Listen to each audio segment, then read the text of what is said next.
Next what are the factors that influence muscle strength and hypertrophy. So எதெல்லாம் வந்துட்டு muscle ஸ்ட்ரென்த்தையும் ஹைப்பர்ட்ரோஃபியும் வந்து influence பண்ணுறதுன்னு பார்த்தோன்னா ஒரு ரஃப் லிஸ்ட் தான் கொடுத்துருக்காங்க. This is just starting point மாதிரி தான் நீங்கள் பார்க்கணும். தீஸ் ஆர் ஜஸ்ட் ஒரு இன்ட்ரடக்ஷன் மாதிரி. இதை தாண்டியும் நிறைய இருக்குது. பட் இப்போதைக்கு this will be a good place to start. So hormone levels, anabolic hormones அதிகமாக இருந்துச்சுன்னா ஸ்ட்ரென்த் அண்ட் ஹைப்பர்ட்ரோஃபி இன்க்ரீஸ் பண்ண முடியும். ஜெண்டர் வைஸ் எப்படி, ஏஜ் வைஸ் எப்படி, muscle fibre type, muscle length, limb length, tendon insertion, இது எல்லாமே வந்துட்டு உங்கள் ஸ்ட்ரென்த்தையும் சைஸையும் வந்துட்டு ஸ்ட்ரென்த் அண்ட் சைஸை வந்து இட் கேன் இன்ஃப்ளூயன்ஸ். ஒன்னொன்னுத்தையும் will look at it in detail. Hormone levels, hormones வந்து என்னென்னா they are produced by the endocrine glands. So பாடியில் வந்து டிஃப்ரெண்ட் கிளாண்ட்ஸ்னு இருக்கும். அந்த கிளாண்ட்லேருந்து ஹார்மோன்ஸ் வந்து செக்ரேட் ஆகும். அண்ட் ஒரு ஹார்மோனுக்கும் ஒரு வேலை இருக்கும். சரியா? ஆனபாலிக் ஹார்மோன்ஸ் வந்துட்டு it will start building muscle மாதிரி. ஸோ அந்த மாதிரி சில ஹார்மோன்ஸ் அதிகமாக இருந்துச்சுன்னா your muscle strength and size will grow. So 2 hormones associated with tissue growth என்ன பார்த்தோம்னா க்ரோத் ஹார்மோன் அண்ட் டெஸ்டோஸ்டெரான். இதுதான் 2 மேஜராக சொல்லுவாங்க. பட் இதுலேயும் மல்டிபிள் லெவல்ஸ் இருக்குது. But as an introduction, these 2 are anabolic hormones which help with muscle size and strength increase. Higher levels of hormone increase size and strength. Growth hormone testosterone அதிகமாக இருந்துச்சுன்னா size strength ஏற்ற முடியும். growth hormone levels பார்த்தோன்னா யூத்தில் ஸ்லோவாக growing ஸ்டேஜஸில் வந்து அதிகமாக இருக்கும். And அதுக்கப்புறம் ஏஜ் ஒரு 25-30 ஆனதுக்கப்புறம் ஆட்டோமேட்டிக்காக ஸ்லோவாக டிக்ரீஸ் ஆகிக்கிட்டே இருக்கும். ஏன்னா எக்ஸ்டர்னலாக வந்து you can give growth hormone to increase your growth hormone levels. Testosterone வந்து principal male sex hormone, responsible for size and strength. Okay, உமனுக்கு வந்து கம்மியாக இருக்கும் compared to men. Testosterone levels decrease with age. Age ஆக testosterone levels குறையும். Muscle mass குறைய testosterone levels குறையும். Individuals who have higher levels of growth hormone and testosterone have enhanced muscle building potential. Okay, sex வந்து பார்த்தோன்னா male and female muscle tissue ரெண்டுமே வந்துட்டு it is going to produce the same amount of strength. Muscle tissue மென்னுக்குள்ளே இருக்கிற மசிலும் உமனுக்குள்ளே இருக்கிற மசிலும் பார்த்தோன்னா அது ரெண்டுத்துமே பிரித்து பார்த்தோன்னா நீங்கள் டிஃப்ரென்ஷியேட் பண்ண முடியாது. இது மேல் மசில், இது ஃபீமேல் மசில்னு நீங்கள் சொல்லவே முடியாது. அதே மாதிரி தி அமௌண்ட் ஆஃப் ஸ்ட்ரென்த் தே ப்ரொடியூஸ்னு பார்த்தா கூட, ஃபோர்ஸ் தே ப்ரொடியூஸ்னு பார்த்தா கூட 1 to 2 kilograms per square centimeter. So woman எப்படி அப்போ வந்து கம்மியாக லிஃப்ட் பண்ணுறாங்க தேன் மென் அப்படின்னு பார்த்தோன்னா there is so many other factors. Major ஃபேக்டர்னு பார்த்தோன்னா they have less muscle. Okay, muscle total muscle வந்து கம்மியாக இருக்கிறதுனால தான் வந்துட்டு their ability to lift is less compared to male. But மற்றபடி பார்த்தோன்னா உமனோட muscle tissue compared to male muscle tissue பார்த்தோன்னா ரெண்டுமே சேம் தான். இன்னொன்று பார்த்தோன்னா இப்போ when you're comparing a male and a female muscle strength or size wise, நீங்கள் வந்து பாடி வெயிட் வைஸ் கம்பேர் பண்ணி பார்த்தோன்னா நிறைய டிஃப்ரென்ஸ் இருக்கிற மாதிரி இருக்கும். ஒரு 70 kg woman compared to 70 kg மேல். அவங்களோட 2 பேர்ட்ட ஸ்குவாட்டை கம்பேர் பண்ணனா மேல் வந்து லெட்ஸே ஒரு 120 kg ஸ்குவாட்ஸ் பண்ணுறாங்கன்னா ஃபீமேல் வந்து ஒரு 70 kg பண்ணுவாங்க. ஸோ அதை வச்சு if you compare and say 70 kg body வெயிட்டில் then you might come to the conclusion that men are stronger than women அப்படின்னு. பட் லீன் பாடி மாஸ் வச்சு நீங்கள் கம்பேர் பண்ணி பார்த்தீங்கன்னா அந்த டிஃப்ரென்ஸ் குறைஞ்சிக்கிட்டே வரும். எக்ஸாம்பிள் பார்த்தோன்னா இப்போ 70 kg உமன் இருக்கிறாங்க, அதே மாதிரி 70 kg மென் இருக்கிறாங்க. ஆனால் அதே வந்து 70 kg உமன் வந்து ஒரு 20% பாடி ஃபேட் இருக்கிறாங்க. ஓகே, ஆனால் அதே மாதிரி அதே எக்ஸ்பீரியன்ஸில் 70 kg மென் ஒரு ஆளை பிடிச்சி அவங்களுக்கும் 20% பாடி ஃபேட் இருக்குது அப்படின்னு பார்த்து அவங்க 2 பேரும் நீங்கள் ஸ்குவாட்ஸில் கம்பேர் பண்ணி பார்த்தீங்கன்னா டிஃப்ரென்ஸ் வந்து குறைஞ்சிரும். ஸோ மேல் வந்துட்டு லெட்ஸே 100 kilos ஸ்குவாட்ஸ் பண்ணுறாங்கன்னா ஃபீமேல் வந்து 80 or 90 kilos பண்ணுவாங்க. ஏன்னா the amount of fat mass அதிகமாக இருக்கிறனாலையும் மசில் மாஸ் கம்மியாக இருக்கிறனால தான் வந்துட்டு தி அமௌண்ட் ஆஃப் ஸ்ட்ரென்த் வந்து டிஃப்ரென்ஸ் இருக்கிற மாதிரி தெரியும். பட் டிஷ்யூ வைஸ் பார்த்தோன்னா there is no clinical difference between a male tissue and a female tissue. ஓகேவா? அண்ணா ஆ அண்ணா ம் இப்போ ஃபாரின்லலாம் பார்த்தீங்கன்னா 200 கேஜி 250 கேஜிலாம் கேர்ள்ஸே ரொம்ப ஈஸியா பண்றாங்களாண்ணா. ம் இங்க வந்து பாய்ஸ் பண்றதே கஷ்டமா இருக்கு. ஸோ அதே மாதிரி தான் அத்லெட்டிக்ஸ்க்கும். ஸோ அங்க வந்து கேர்ள்ஸ் பண்ற ஸ்டாண்டர்ட் தான் இங்க அத்லெட்டிக்ஸ்ல வந்து இங்க பாய்ஸ் அந்த மாதிரி பண்றாங்களா? ஸோ இது எதனால இருக்குது? ஸோ ஒன்று இந்தியாவை பொறுத்த வரைக்கும் நம்ம வந்துட்டு ஸ்போர்ட்ஸ் சயின்ஸ் ஆஸ்பெக்ட்ஸில் வந்து வி ஆர் ஸ்டில் பிஹைண்ட் தான். இன் த சென்ஸ் தட் நம்ம வந்து அவங்க என்ன வாட் தே நோ. இப்போ சிம்பிளாக பார்த்தோன்னா இப்போ இந்த லாஸ்ட் 5 to 7 இயர்ஸ்க்கு முன்னாடி வரைக்கும் பார்த்தோன்னா நம்மளுக்கு நாலேஜுக்கு ஆக்சஸே இல்லை. இப்போ அவங்க ஊரில் பார்த்தீங்கன்னா நீங்கள் வந்து அவங்க ஊரில் ஒரு ஸ்டேட் இருக்கும். இப்போ யூஎஸில் வந்துட்டு தமிழ்நாடு மாதிரி ஒரு ஸ்டேட்டில் 50 காலேஜ் இருக்கும். 50 காலேஜில் வந்துட்டு பிஎஸ்சி எக்ஸசைஸ் ஃபிசியாலஜி இருக்கும், பிஎஸ்சி கைனசியாலஜி, பிஎஸ்சி பயோமெக்கானிக்ஸ் இருக்கும். ஒரு ஸ்டேட்டுக்குள்ளே 50 காலேஜ் இருக்கும். நம்ம ஊர் இந்தியாவில் டோட்டலாகவே 50 காலேஜ் இல்லை. ஓகே சரியா? ஸோ நாலேஜ் வைஸ் பார்த்தோன்னா ஸ்போர்ட்ஸ் சயின்ஸ் நாலேஜ் வைஸ் வந்து நம்ம கொஞ்சம் பின்தங்கி தான் இருந்தோம் இது வரைக்கும். ஆனால் இப்போ ஆன்லைன் எல்லாம் வந்ததுக்கப்புறம் அதே மாதிரி ட்ரெயினர்ஸ் வந்து நிறையா இப்போ ஃபீல்டுக்குள்ளே நல்ல நாலேஜபிள் ட்ரெயினர்ஸ் உள்ள வந்ததுக்கப்புறம் I think the equation will change. ஏன்னா ஆக்சஸ் வந்து ஈஸியாக கிடச்சிருச்சு. இப்போ அவங்க ஊரில் என்ன இன்ஃபர்மேஷன் லேட்டஸ்ட்டாக இருக்குதோ அதே நம்ம இன்றைக்கே வாங்க முடியும். இன்ட்ரெஸ்ட் இருந்துன்னா ஆன்லைனில் காசு கொடுத்து வாங்க முடியும். ஆனால் அப்போ அப்படி கிடையாது. அப்போ வந்து சீக்ரெட்ஸ் மாதிரி வந்துட்டு அவங்க வந்துட்டு எங்கள்கிட்ட இது ட்ரைனிங் மெத்தட்ஸ் இது அது நம்ம வச்சுருந்தாங்க. From education point of view இது. ஃபிசியலாஜிக்கல் பாயிண்ட் ஆஃப் வியூவில் பார்த்தோன்னா இந்தியன்ஸ் பார்த்தோன்னா we are not as much fast twitch fibre makeup இருக்கிற இண்டிவிஜுவல்ஸ் கிடையாது compared to let's African Americans மாதிரி. ஸோ அவங்களுக்கு பார்த்தோன்னா ஜெனட்டிக் மேக்கப்பே வந்துட்டு ஃபாஸ்ட் விச் ஃபைபர்ஸ் வந்து அவங்களுக்கு அதிகமாக இருக்கும்.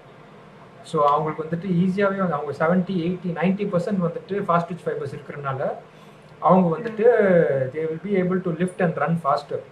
நம்ம ஊரில் வந்துட்டு ஜெனட்டிக் மேக்கப் அவ்வளோ பியூர் ஃபாஸ்ட் விச் வந்து ரொம்ப ரொம்ப ரேரு. ஸோ அப்படி இருக்கிறனால நம்ம லிஃப்டிங் அண்ட் ஸ்ப்ரிண்டிங் பர்ஃபார்மன்ஸும் கூட அவங்களுக்கு ஈக்குவலாக நாட் மெனி ஸ்போர்ட்ஸில் இருக்குது. அந்த அந்த அளவுக்கு கிடையாது ஆஸ் மச். பட் அது ஏன் காரணம்னு பார்த்தோன்னா அவங்களுக்கு ஸ்போர்ட்ஸ் சயின்ஸ் அவ்வளோ டெவலப்டாக இருந்தனால அவங்க 50 வருஷம் முன்னாடியே காலேஜில் இந்த எக்ஸசைஸ் ஃபிசியாலஜிலாம் படித்து பண்ணனால அவங்க பயாப்சி பண்ணி ஃபாஸ்ட் விச் பீப்புளை மட்டுமே ட்ரெயின் பண்ண ஆரம்பிச்சிட்டாங்க அப்போவே. நம்ம இப்போதான் நம்ம அந்த இதுக்குள்ளே வரோம். ஸோ இப்போ வந்து நம்ம ஃபஸ்ட்டு டு ஸ்டார்ட் ஆஃப் பார்த்தோன்னா if we want good performance we need good candidates. So இப்போ கேண்டிடேட்ஸ் நல்ல கேண்டிடேட்ஸ் எப்படி வருவாங்கன்னு பார்த்தீங்கன்னா நம்ம ப்ரீ டெஸ்ட் பண்ணி உங்களை பயாப்சி பண்ணி ஓகே ஃபாஸ்ட் விச் ஃபைபராக இருக்கிற ஒரு 10 பேர் ட்ரெயின் பண்ண ஆரம்பிச்சுன்னா அவங்களோட பர்ஃபார்மன்ஸஸ் ஆட்டோமேட்டிக்காக இம்ப்ரூவ் ஆகும்.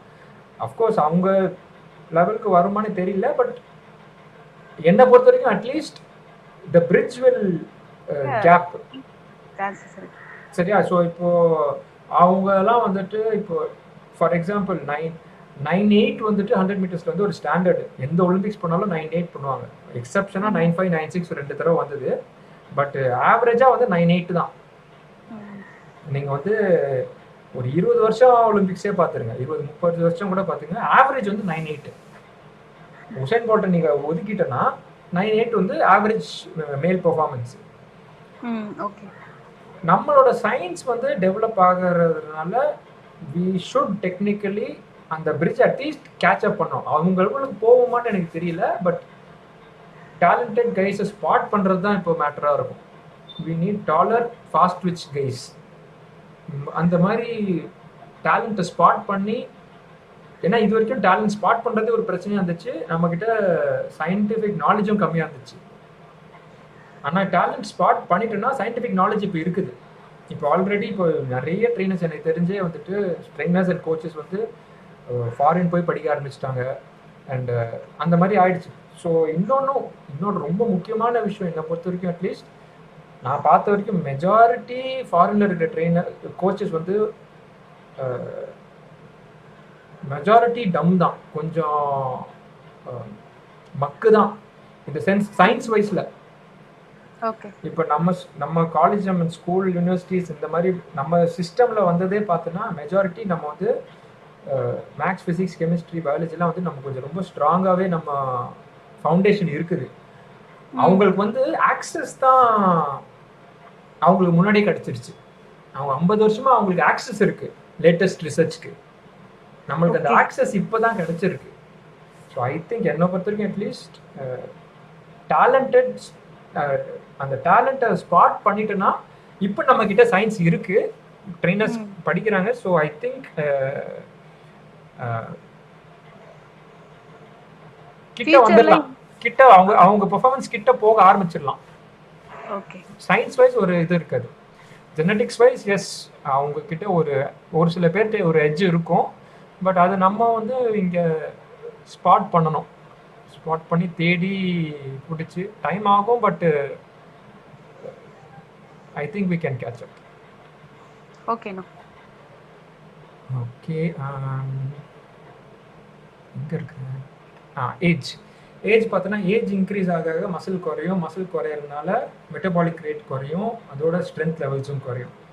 வெயிட் ட்ரைனிங் பண்ணல அப்படின்னா வந்துட்டு 5 to 10% மசில் லாஸ் ஆகுது, 2 to 3% ரெஸ்டிங் மெட்டபாலிக் ரேட் குறையுது, 10 to 30% போன் மினரல் டென்சிட்டி குறையுது. பிஎம்டினா phone mineral density.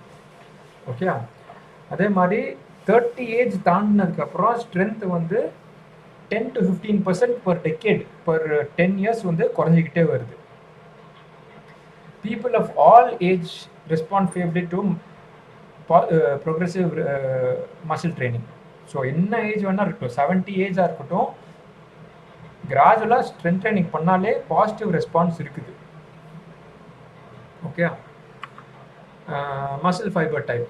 So muscle fibre டைப்பில் பார்த்தோன்னா type 1, type 2 both are involve in muscle fibre training.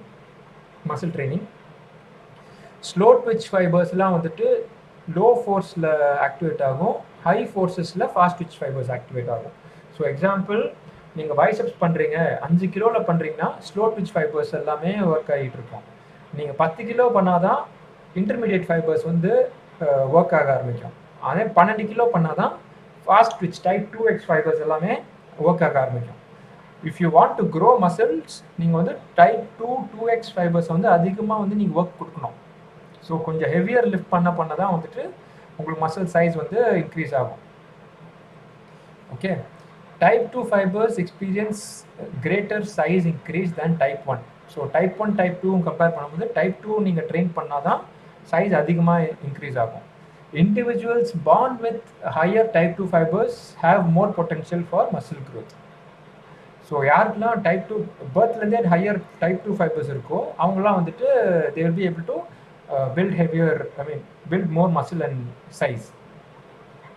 With muscular training, a shift in fiber composition occurs, shifting the number of type 2x fibers to 2a.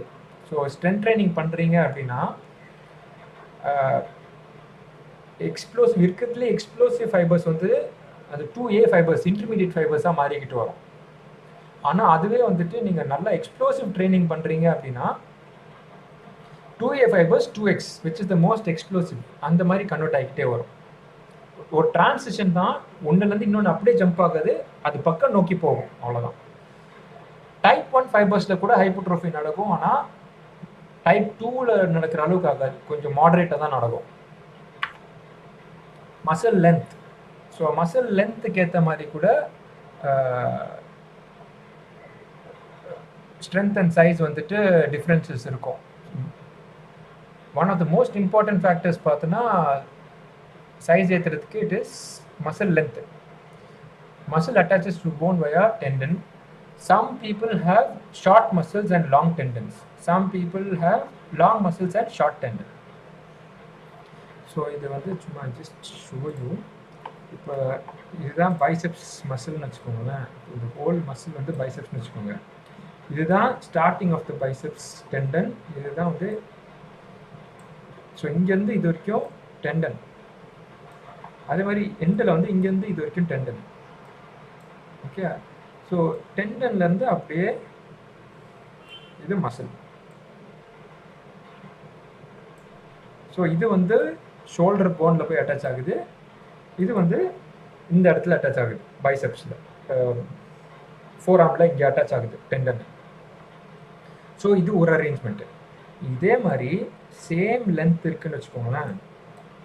ஒரு சில பேருக்கு என்னன்னா tendon இவ்வளோ பெருசாக இருக்கும், muscle இவ்வளோண்டு தான் இருக்கும்.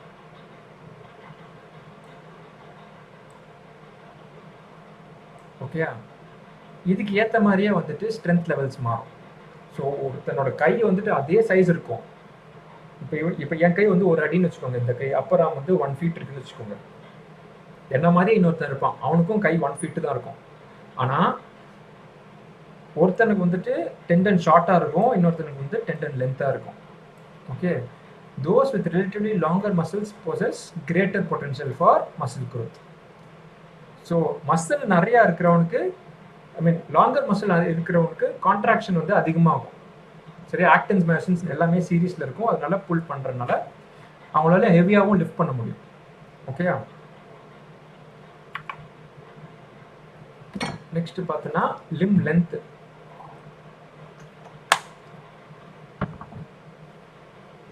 ஸோ இதில் பார்த்தோன்னா இப்போ எனக்கு வந்து 1 feet கை இருக்கிற மாதிரி சொன்னேன் இல்லையா, இன்னொருத்தருக்கு 1.5 feet இருக்கும் இல்லையா. ஸோ அதுக்கேற்ற மாதிரி கூட டிஃப்ரென்சஸ் இருக்கும். ஆனால் லிம் லென்த் வந்து does not influence hypertrophy. Limb length வந்து ஒருத்தன் கை பெருசாக இருக்கிறதுனால அவன் அதிகமாக லிஃப்ட் மசில் சைஸ் ஏறும்னு கிடையாது. அந்த லிம் லென்த் அரேஞ்ச்மெண்ட்டுக்கு ஏற்ற மாதிரி ஸ்ட்ரென்த் பர்ஃபார்மன்ஸ் ஏறும். நார்மலாக லிஃப்ட் பண்ணுறத விட ஒருத்தன் குட்டியாக கை இருக்கிறவனால அதிகமாக லிஃப்ட் பண்ண முடியும். Okay, shorter limbs provide leverage advantage over longer limbs. Okay, so இப்போ இது வந்து கொஞ்சம் பயோமெக்கானிக்கல் கான்செப்ட். இது வந்து ஒரு ரஃபாக ஒரு ஐடியா கிடச்சுன்னா போதும். இது ஒரு ஃபார்முலா இருக்குது, இது வந்து டார்க்கோட ஃபார்முலா. ஸோ இதுதான் வந்து உங்கள் ஜாயிண்ட் சென்டர் ஆக்சிஸ். சரியா, இது வந்து பைசெப்ஸ். இப்போ டம்பிளோட என்ன இருக்குது, சென்டர் ஆஃப் கிராவிட்டிலேருந்து உங்களுக்கு ரெசிஸ்டன்ஸ் ஃபோர்ஸ் இங்கே இந்த சைடில் ஆக்ட் ஆகுது, மசிலோட ஃபோர்ஸ் இந்த ஆப்போசிட் சைடில் ஆக்ட் ஆகுது. சரியா, ஸோ இந்த சென்டர்லேருந்து மசில் டெண்டன் அந்த ஜாயிண்ட் இருக்கு பாருங்க, அந்த ஒரு டிஸ்டன்ஸ் ஒன்று, அது மல்டிப்ளைட் பை மசிலோட force will be equal to இந்த டிஸ்டன்ஸ் எல்போ ஜாயிண்ட், இந்த ஜாயிண்ட்லேருந்து இந்த டம்பிளுக்கு இருக்கிற டிஸ்டன்ஸ் மல்டிப்ளைட் பை டம்பிளோட வெயிட். இது ரெண்டும் சேமாக இருந்துச்சுன்னா லோடு வந்து அங்கேயே இருக்கும், ஐசோமெட்ரிக் கான்ட்ராக்ஷனில் இருக்கும். இது அதிகமாக இருக்குது இல்லைன்னா இது கம்மியாக இருக்குது, விச்சவர் அப்படி இருந்துச்சுன்னா உங்களுக்கு வந்துட்டு இது வந்துட்டு மேலே போகும், லோடு வந்து மேலே போகும். லோடு கம்மியாக இருக்குது compared to the muscle's force, and அதே மாதிரி கை லென்த் வந்து கொஞ்சம் அதிகமாக இருக்குது அப்படின்னா it will go down. Okay, so shorter limbs provide leverage advantage over longer limbs.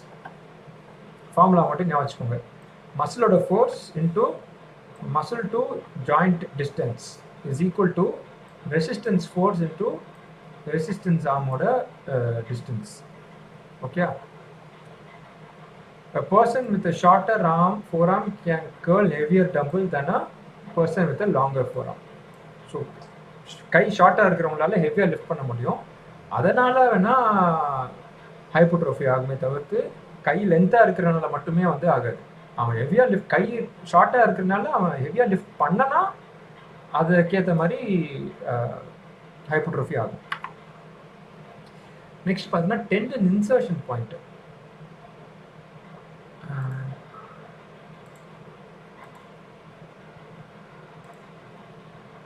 இப்போ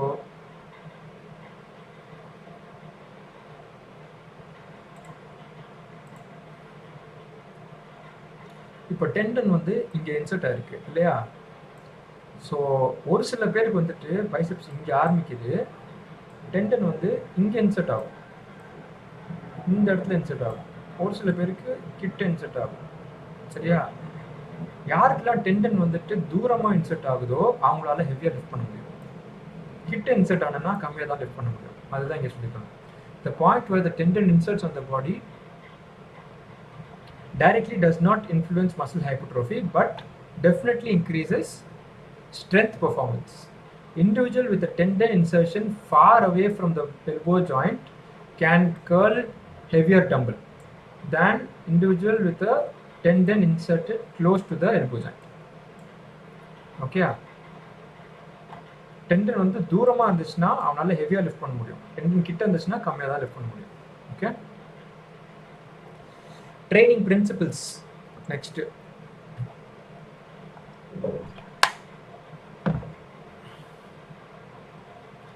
When muscles are stressed beyond a normal, they respond to the imposed moment. So நார்மலாக ஒரு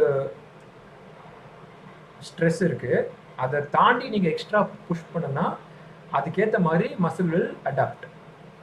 இந்த ஸ்ட்ரெஸ், ஆனால் ஸ்ட்ரெஸ் வந்து ரொம்ப அதிகமாக நீங்கள் ஸ்ட்ரெஸ் கொடுத்துட்டோன்னா ஓவராக மைக்ரோ ட்ராமா ஆயிடுச்சுன்னா வந்துட்டு அந்த ரீமாடலிங் நடக்கிறதுக்கு ரொம்ப டைம் ஆகும், ஃபெட்டிக் இருக்கும், வீக்னஸ் இருக்கும் மசிலில்.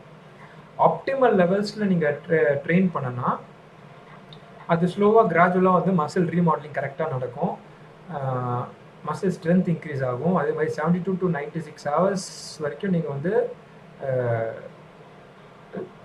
அதை தாண்டினதுக்கப்புறம் மசில் ஸ்ட்ரென்த் வந்து இன்க்ரீஸ் ஆன மாதிரி காட்டும்.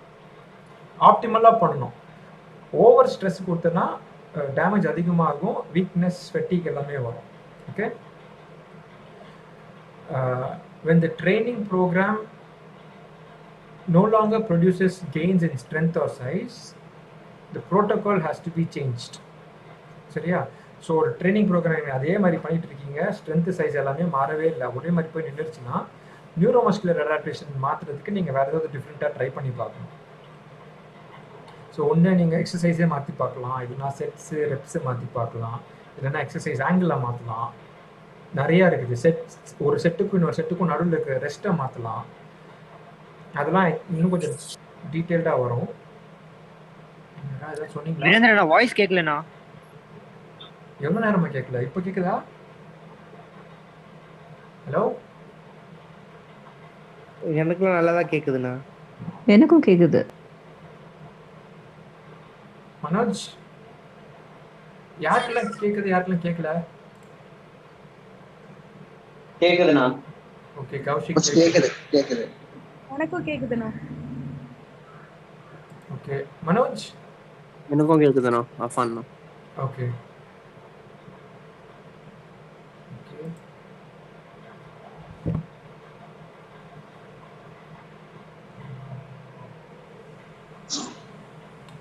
மனோஜ் கேக்குதா?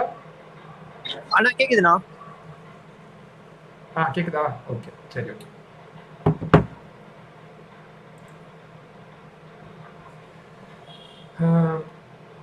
okay. It is important to remember to gradually progress exercise intensity and volume for a new client until an ability to adhere to the exercise program has been demonstrated. So இப்போ நீங்கள் ஜென்ரலாக ஒரு புது கிளைண்ட்டை நீங்கள் ட்ரெயின் பண்ணுறீங்க அப்படின்னா it is always best to under train and then slowly gradually progress. இப்போ ஒரு சில கிளைண்ட்லாம் வந்து பார்த்தோன்னா நீங்கள் கொஞ்சோண்டு மசில் சோர் ஆயிடுச்சு அப்படின்னா கையெல்லாம் லிஃப்டே பண்ண முடியாது, அதனால வந்துட்டு அவங்க they will stop coming and complaining. நீங்கள் அநியாயத்துக்கு வீக்காக யாராவது ஒரு கிளைண்ட்டை நீங்கள் பார்த்துருந்தா தான் இதெல்லாம் உங்களுக்கு கிளியராக புரியும். அவங்க வந்துட்டு அந்த பெயினை கொஞ்சம் சென்ஸ் பண்ணி அவங்களால அதை தாங்க முடியலன்னா அந்த ப்ரோக்ராமில் அந்த ட்ரஸ்ட்டே போயிடும், உங்கள் மேலே இருக்கிற ட்ரஸ்ட்டு நிறையா போயிடும். சரியா? அவங்க கன்சிஸ்டண்ட்டாக வரணும்னா அவங்களுக்கு வந்துட்டு ஃபஸ்ட்டு அந்த ப்ரோக்ராம் பிடிச்சிருக்கணும், அவங்க வந்து சேலஞ்சிங்காக இருக்கணும், அதே நேரத்தில் ரொம்ப ஈஸியாகவும் இருக்கக்கூடாது. ரொம்ப கொஞ்சம் புஷ் பண்ணி அவங்களுக்கு சோறாக வீட்டில் போயிட்டு அவங்க டெய்லி ஒர்க் பண்ண முடியாமல் கூட ஆகிடக்கூடாது. அந்த மாதிரி இருந்துச்சுன்னா கன்சிஸ்டன்சி அடியரன்ஸ் எல்லாமே குறைஞ்சிரும்.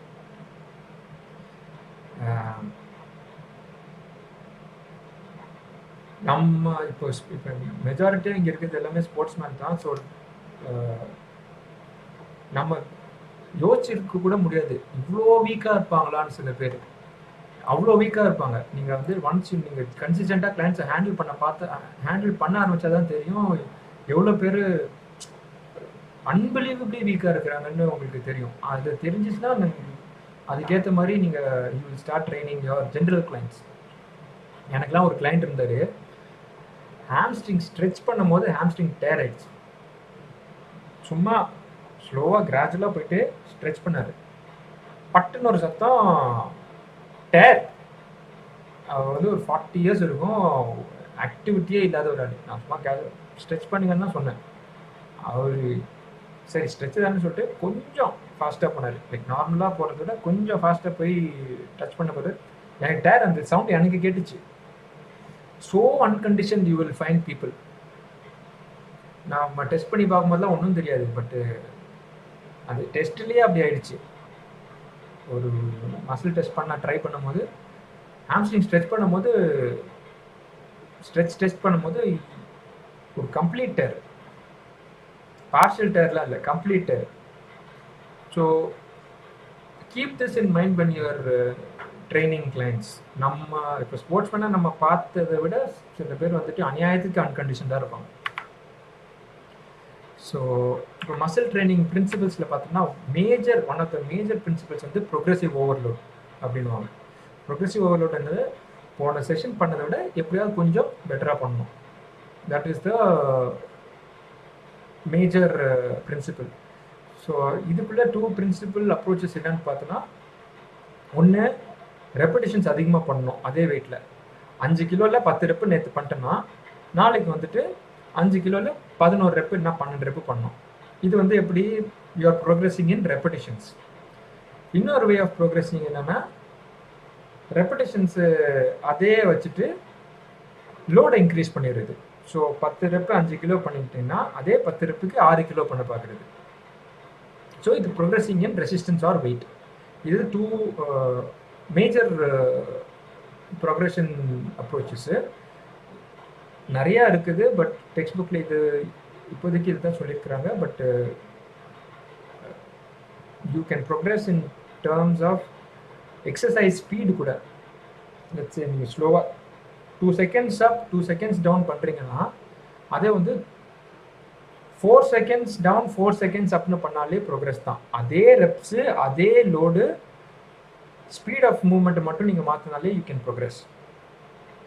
ஏன்னா 2 செகண்ட்ஸ் பண்ண மூவ்மெண்ட்டை 4 செகண்ட்ஸ் பண்ணனா மசிலில் டைம் அண்டர் டென்ஷன் இன்க்ரீஸ் ஆகும், amount of stress the muscle goes through increase ஆகும், அதனாலேயே கூட ப்ரோக்ரெஸ் இருக்கும். அதே மாதிரி ஒரு செட்டுக்கும் இன்னொரு செட்டுக்கும் நடுவில் 2 மினிட்ஸ் ரெஸ்ட்டு எடுத்துக்கிட்டு இருந்தீங்க, இப்போ வந்து ஒரு 1 மினிட் தான் ரெஸ்ட் எடுக்கிறீங்கன்னா மசில் ரெக்கவர் ஆயிருக்காது. அந்த ரெக்கவரி ஆகாமே அந்த ஸ்டேட்லேயே when you are trying to push the muscle அதுலேயும் கூட ப்ரோக்ரெஸ் நடக்கும். ஓகே, இதில் ஒன் ஸ்பெசிஃபிக் கான்செப்ட் வந்து டபுள் ப்ரோக்ரெஷன் பற்றி சொல்லியிருக்காங்க. டபுள் ப்ரோக்ரெஷன்னா ஒன்றும் இல்லை, லெட்ஸே ஒரு எக்ஸசைஸ் எடுத்துக்கிட்டீங்க, அது வந்து 10 to 15 ரெப்ஸ் நீங்கள் பிளான் பண்ணியிருக்கீங்க அண்ட் 10 கிலோஸ் நீங்கள் பண்ணுறீங்க. ஸோ ஃபஸ்ட்டு வந்து 10 கிலோஸ் நீங்கள் 10 ரெப்ஸ் பண்ணுறீங்க. அதுக்கப்புறம் அந்த 10 கிலோஸை வந்து நீங்கள் மாற்ற மாட்டீங்க, அப்படியே 10 ரெப்ஸ்லேருந்து 15 ரெப்ஸ் வரைக்கும் ஸ்லோவாக ப்ரோக்ரெஸ் பண்ணிகிட்டே வரீங்க. எப்போ 15 ரெப்ஸ் டச் பண்ணிட்டு ஈஸியாக ஆகிடுச்சோ அதுக்கப்புறம் 12 கிலோஸ் பண்ணிட்டு திருப்பி 10 ரெப்ஸ் போயிடுவீங்க. ஸோ 12ல் 10 கிலோஸ் பண்ணிவிட்டு அந்த 10 ரெப்ஸை வந்துட்டு அப்படியே ஏற்றிக்கிட்டே வருவீங்க 15 வரைக்கும். எப்போல்லாம் 15 ரெப்ஸ் பண்ண முடியுதோ அப்போல்லாம் வந்துட்டு நீங்கள் வெயிட்டை ஏற்றிட்டு ரெப்ஸை குறைச்சிருவீங்க. இது வந்து டபுள் ப்ரோக்ரெஷன் சொல்லுவாங்க. ஓகே, ஸோ என்ன பண்ணுவீங்கன்னா ஃபஸ்ட்டு வந்து you will add repetitions, second வந்து யூ வில் ஆட் வெயிட். அதுதான் வந்துட்டு first progression is add repetitions, second progression is adding resistance in 5% increment. இதுதான் வந்து டபுள் ப்ரோக்ரெஷன் இந்த ப்ரோட்டோகால் பேர். Okay, whether it takes 1 week or 1 month, the resistance is increased, the weight is increases only when the end range of repetitions are completed. So 10 to 15 reps plan பண்ணிட்டோம்னா 15 reps முடிச்சதுக்கு அப்புறம் தான் வந்து வெயிட்டே ஏற்றுவீங்க. General recommendations வந்து 8 to 12 reps. Progressive training to muscle fatigue with 70 to 80% load. Okay. Progression allows a client to experience strength gains which helps develop self-efficacy and long-term adherence. So client வந்து progress பார்த்துக்கிட்டே இருக்கிறாங்க, கிராஜுவலாக ஏதோ strength gains இருக்குது அப்படின்னா கன்சிஸ்டண்ட்டாக பண்ணுவாங்க, adherence இருக்கும், அவங்க ட்ரஸ்ட் இருக்கும் அந்த ப்ரோக்ராமில் ட்ரஸ்ட் இருக்குன்னா உங்கள் மேலே ட்ரஸ்ட் இருக்கும், அண்ட் ப்ரோக்ராம் மேலே ட்ரஸ்ட் இருந்துச்சுன்னா தான் அவங்க ரெகுலராக திருப்பி வருவாங்க டு ட்ரெயின். பட் ப்ரோக்ரஸ் உங்களால் காமிக்க முடியல அப்படின்னா ஃபஸ்ட்டு அந்த ட்ரஸ்ட்டு கொஞ்சம் கொஞ்சமாக பிரேக் டவுன் ஆக ஆரம்பிக்கும். அது பிரேக் டவுன் ஆயிடுச்சுனாலே கன்சிஸ்டன்சி இருக்காது, ரெகுலராக கிளைண்ட்ஸ் வரமாட்டாங்க ஃபார் த ப்ரோக்ராம்ஸ் ஆல்சோ. ஏதாவது ஒரு சாக் சொல்லுவாங்க. அல்டிமேட்லி பார்த்தோன்னா it will all come down to them not seeing progress. அண்ணா ஒரே ஒரு டவுட்டு, இப்போ 5 kgல 15 reps பண்றேன், இதே நான் 7.5 kg போகும்போது என்னால 2 reps மேல பண்ண முடியல அப்படிங்கும்போது அது எப்படி நான் இது பண்றது? ஸோ அப்படி இருக்கும்போது நீங்கள் வந்து ப்ரோக்ராம் வந்து சில வேரியபிள்ஸ் நீங்கள் மாற்றணும். நீங்கள் 5 kgல 12 reps 15 reps பண்ணுறீங்கன்னா உமனுக்கு ஸ்பெஷலாக பார்த்தோன்னா 5லேருந்து 7.5 வந்து ஒரு சில எக்ஸசைசஸ் வந்து ரொம்ப பெரிய ஜம்பாக இருக்கும், லைக் லேட்ரல் ரேஸ். சரியா? லேட்ரல் ரேஸ், சைட் ரேஸ் மாதிரி ஒரு எக்ஸசைஸ் வந்துட்டு 5லேருந்து 7.5 ரொம்ப பெரிய ஜம்பாக இருக்கும். ஸோ 5லேருந்து ஒரு எக்ஸாம்பிள் தான் சொன்னேன், ட்ரைசெப்ஸ் கூட லைக். ஸோ 5லேருந்து you should probably go to 6 kilos or 7 kilos. ஆனால் டம்பிள் வந்து 5க்கு அப்புறம் 7.5 தான் இருக்குது அப்படின்னா நீங்கள் 5 kgலேயே வந்துட்டு 15 reps பண்ணுறீங்கல்ல, 15 repsே ஸ்லோவாக பண்ணுங்க, ஈசென்ட்ரிக் கான்ட்ராக்ஷன் அதிகமாக கொடுத்து பண்ணுங்க. 15 reps பண்ணதுக்கப்புறம் 15லேருந்து 20 repsக்கு போங்க, 20லேருந்து 25 கூட போங்க. ஏன்னா 7.5ல 2 reps தான் இருக்குது. ஸோ நீங்கள் 5 kilosலேயே வந்துட்டு அந்த எக்ஸசைஸ் எவ்வளோ கஷ்டமாக்க முடியுமோ ஆக்கிடுங்க. ஓகே, அதில் மேக்ஸிமம் மசில் ஃபெயிலியருக்கு போயிடுங்க. அதே மாதிரி 15 reps to 20 reps போனதுக்கப்புறம் கூட நீங்கள் வேணும்னா ட்ராப் செட்ஸ் கூட இன்ட்ரடியூஸ் பண்ணிடுங்க. ஸோ தட் மசில் என்டூரன்ஸ் ஏறிடும். நீங்கள் ஸ்ட்ரென்த்தையே ஃபோக்கஸ் பண்ணி போய்கிட்டு இருந்தோன்னா அது வந்து நம்ம ரொம்ப கஷ்டமாயிடும். ஸோ இதெல்லாம் வந்ததுக்கப்புறம் நீங்கள் ஸ்லோவாக 4 seconds அப் 4 seconds டவுன் 15 reps பண்ணுறீங்க அப்படின்னா வந்துட்டு நீங்கள் கண்டிப்பாக வந்துட்டு 7.5 எடுக்க ஆரம்பிச்சிடலாம். ஸோ அது 7.5 எடுக்கிறது நீங்கள் எப்போ எடுப்பீங்கன்னு பார்த்தோன்னா 3 sets பண்ணுறீங்கன்னா ஃபஸ்ட்டு 2 செட் 5 பண்ணிடுங்க, லாஸ்ட் செட் மட்டும் 7.5 எடுத்துருங்க. ஓகே. சோ இது வந்து எக்ஸர்சைஸ்க்கு அப்ளை பண்ணலாமா? இப்போ சப்போஸ் புல் அப்ஸ் பண்றோம், புல் அப்ஸும் இப்போ ஃபர்ஸ்ட் செட் வந்து 6 reps பண்ண முடியுது, இப்போ செகண்ட் செட் வந்து 1 rep பண்ணது கஷ்டமா இருக்குன்னா சோ அந்த மாதிரி நம்ம ஸ்லோவா இதே வந்து அதுல அப்ளை பண்ணலாமா? ஸோ இப்போ வந்து இது வந்து கொஞ்சம் எப்படின்னா இன்னும் கொஞ்சம் டீட்டெயிலாக நம்ம பார்க்கணும். இந்த சென்ஸ் தட் நீங்கள் ஃபர்ஸ்ட் ரெப் வந்து ஃபெயிலியருக்கு போயிட்டுனா செகண்ட் செட் வந்துட்டு போகாது. சரியா? நீங்கள் வந்து 4 செட்டு பிளான் பண்ணுறீங்க அப்படின்னா 4 செட்டும் நீங்கள் எப்படி இருக்கணும்னு வால்யூமில் நீங்கள் எப்படி வந்து நீங்கள் ப்ரோக்ரஸ் பண்ண போகிறீங்கன்னு பார்க்கணும். நீங்கள் டோட்டலாக 4 செட்டு சேர்த்து நீங்கள் வந்து லெட்ஸே 4 16 reps டோட்டலாக பிளான் பண்ணியிருக்கீங்கன்னு வச்சுக்கோங்களேன். ஃபஸ்ட்டு செட்டில் நீங்கள் டோட்டலாக 16 reps பிளான் பண்ணியிருக்கீங்க, அதில் ஃபஸ்ட்டு செட்லேயே வந்துட்டு 6 rep பண்ணிட்டீங்க, ரெண்டாவதுல வந்துட்டு 3 தான் போகுது, மூணாவதுல வந்து 1 தான் போகுதுன்னா அது டோட்டல் 16 reps வந்துட்டு வராது இல்லையா? ஸோ அதுக்கு பதிலாக நீங்கள் ஃபஸ்ட்டு ஃபியூ செட்ஸ் வந்துட்டு சப்மேக்சிமலாக ட்ரெயின் பண்ணால் கூட ஓகே. இந்த சென்ஸ் தட் ஃபெயிலியர் போகக்கூடாது. உங்களால் 6 rep பண்ண முடிஞ்சா கூட நீங்கள் 4 rep பண்ணிட்டோம்னா போதும். You will have some reserve for the next set. Okay, அந்த மாதிரி பண்ணலாம். பட் அதே மாதிரி நீங்கள் 6 reps பண்ணிட்டு நீங்கள் ஒரே ஃபர்ஸ்ட் செட்லேயே நீங்கள் ஃபெயிலியர் போகிறீங்கன்னா அதுவும் ஒரு மெத்தட் ஆஃப் ட்ரைனிங் தான், தட் இஸ் நாட் ராங். அதை பண்ணி முடிச்சுட்டு take little longer break. Okay, நார்மலாக பண்ணுறதை விட கொஞ்சம் அதிகமாக பிரேக் எடுத்ததுனாலே வந்துட்டு 2 reps 3 reps பண்ணுறதுல அட்லீஸ்ட் 1 rep எக்ஸ்ட்ரா பண்ண முடியும். ஸோ அந்த மாதிரி எங்கெல்லாம் கேப் ஃபைன் டியூன் பண்ணி சின்னதாக கேப் பார்த்து நீங்கள் அப்படியே புஷ் பண்ண பார்க்கணும். அப்படி பண்ணால் தான் வந்துட்டு you will be able to progress. அதே மாதிரி சின்னப்ஸ்லையும் கூட நீங்கள் ஈசென்ட்ரிக்ஸ் இன்ட்ரடியூஸ் பண்ணலாம். 6 reps வந்துட்டு ஈசென்ட்ரிக்காகவே கொஞ்சம் லோட் பண்ண ஆரம்பிச்சிட்டேன்னா கண்டிப்பாக வந்துட்டு உங்களோட பெர்ஃபார்மன்ஸ் இன்க்ரீஸ் ஆகிடும் நெக்ஸ்ட்டு ஃபேஸில். இல்லைன்னா வெயிட்டு கூட லோட் பண்ணலாம். நீங்கள் வெயிட் லோட் பண்ணி ஈசென்ட்ரிக்ஸ் பண்ணலாம். ஒரு டம்பிளை வச்சு ஈசென்ட்ரிக் மட்டும் ஒரு 6 seconds அந்த மாதிரி ட்ரெயின் பண்ணிவிட்டு அதுக்கப்புறம் நீங்கள் வெயிட் இல்லாமல் நீங்கள் பண்ணும்போது ஈஸியாகிடும். மல்டிபிள் இப்படி தான் ப்ரோக்ரஸ் பண்ணணும்னு இல்லை, ஏகப்பட்ட மெத்தட் பண்ணலாம். இன்ஃபேக்ட் இது எல்லாத்தையும் கூட விட்டுருங்களேன், பைசெப்ஸ் டைரெக்டாக பைசெப்ஸ் ஒர்க்கு ஒரு ஸ்ட்ரென்த் ஃபோர்ஸ் பண்ணாலே உங்களுக்கு பெர்ஃபார்மன்ஸ் இன்க்ரீஸ் ஆகும். Strength and endurance direct biceps work பண்ணாலே, பண்ணது இல்லைனா. ஓகேயா? ஓகேண்ணா. ஓகே. இது வந்துட்டு பழைய புக்கில் இருந்துச்சு, இந்த புக்கில் இல்லை. பட் ஸ்டில் ப்ரோக்ரஸ் பண்ணுறது வந்துட்டு there are different ways of progressing. அதில் வந்துட்டு ஒன்று வந்து யூனிப்ளேனார்லேருந்து மல்டிப்ளேனார். யூனிப்ளேனார் வந்து சும்மா பைசெப்ஸ் கர்ல் மாதிரி, சாரி லெக் எக்ஸ்டென்ஷன் மாதிரி பண்ணிகிட்டு இருக்கிறீங்க. அதில் வந்து ஸ்குவாட்ஸ்க்கு ப்ரோக்ரஸ் பண்ணுறீங்க. அது வந்து இது ரெண்டுமே யூனிப்ளேனார் தான். லெக் எக்ஸ்டென்ஷன்லேருந்து லேட்ரல் லஞ்சஸ்க்கு ப்ரோக்ரஸ் பண்ணுறீங்கன்னு வச்சுக்கோங்களேன். ஒரு பிளேன்லேருந்து மூவ் பண்ணதுக்கு இப்போ மல்டிபிள் பிளேன்ஸில் நீங்கள் ட்ரெயின் பண்ணுறீங்க. சப்போர்ட்டட் மெஷின்லேருந்து அன்சப்போர்ட்டட் மெஷின். ஸோ மெஷின்லேருந்து ஃப்ரீ வெயிட்ஸ்க்கு மூவ் பண்ணுற மாதிரி ஒரு ப்ரோக்ரஸ் இருக்குது.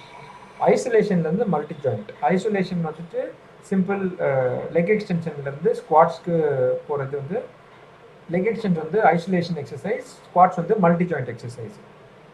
பைலாட்ரல்லேருந்து யூனிலாட்ரல். ஸ்குவாட்ஸ் ரெண்டு காலும் சேர்த்து பண்ணுறது versus lunges or step ups பண்ணுறது. These are all ways of progressing from one exercise to another. சரியா? ஃபர்ஸ்ட் பார்த்த பிரின்சிபிள் வந்து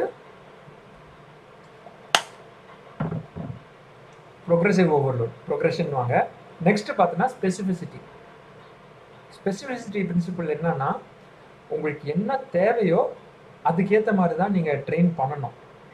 ஸோ எக்ஸாம்பிள் வந்து இப்போ ஒரு மிலிட்ரியிலேருந்து யாரோ ஒருத்தவங்க வராங்க, எனக்கு வந்து டெஸ்ட் வந்து ரோப் கிளைம்பிங் இருக்குது அப்படின்னு பார்த்தோன்னா, ரோப் கிளைம்பிங்க்கு ரெலவெண்ட்டான மசில்ஸ் தான் ட்ரெயின் பண்ணணும். நீங்கள் ரோப் கிளைம்பிங்க்கு ரெலவெண்ட்டான மசில்ஸ் எல்லாமே பார்த்தீங்கன்னா all pulling movements, all pulling muscles. So என்னென்ன புல்லிங் மசில்ஸ் இருக்குன்னு பார்த்துட்டு அந்தந்த மசில்ஸ்க்கு என்னென்ன மூமெண்ட் நீங்கள் ட்ரெயின் பண்ணலான்னு பார்க்கலாம். ஸோ வெர்டிகலாக புல் பண்ணலாம், ஹாரிசான்டலாக புல் பண்ணலாம். ஸோ ஸ்பெசிஃபிக்காக வந்துட்டு it should become as specific to rope climbing as possible. First நீங்கள் பாரை புல் பண்ணலாம், ஸ்லோவாக you'll have to go back to rope climbing. Sprinting improve பண்ணணும்னா இங்கே ஸ்ப்ரிண்டிங் தான் பண்ணி ஆகணும். That is the most specific thing to do. Weight lifting நீங்கள் ஸ்ட்ராங் ஆகணும் அப்படின்னா you will have to do lot more of weight lifting related exercise. கிரிக்கெட்டில் improve பண்ணணும்னா cricket you will have to play lot more cricket and get better at that skill.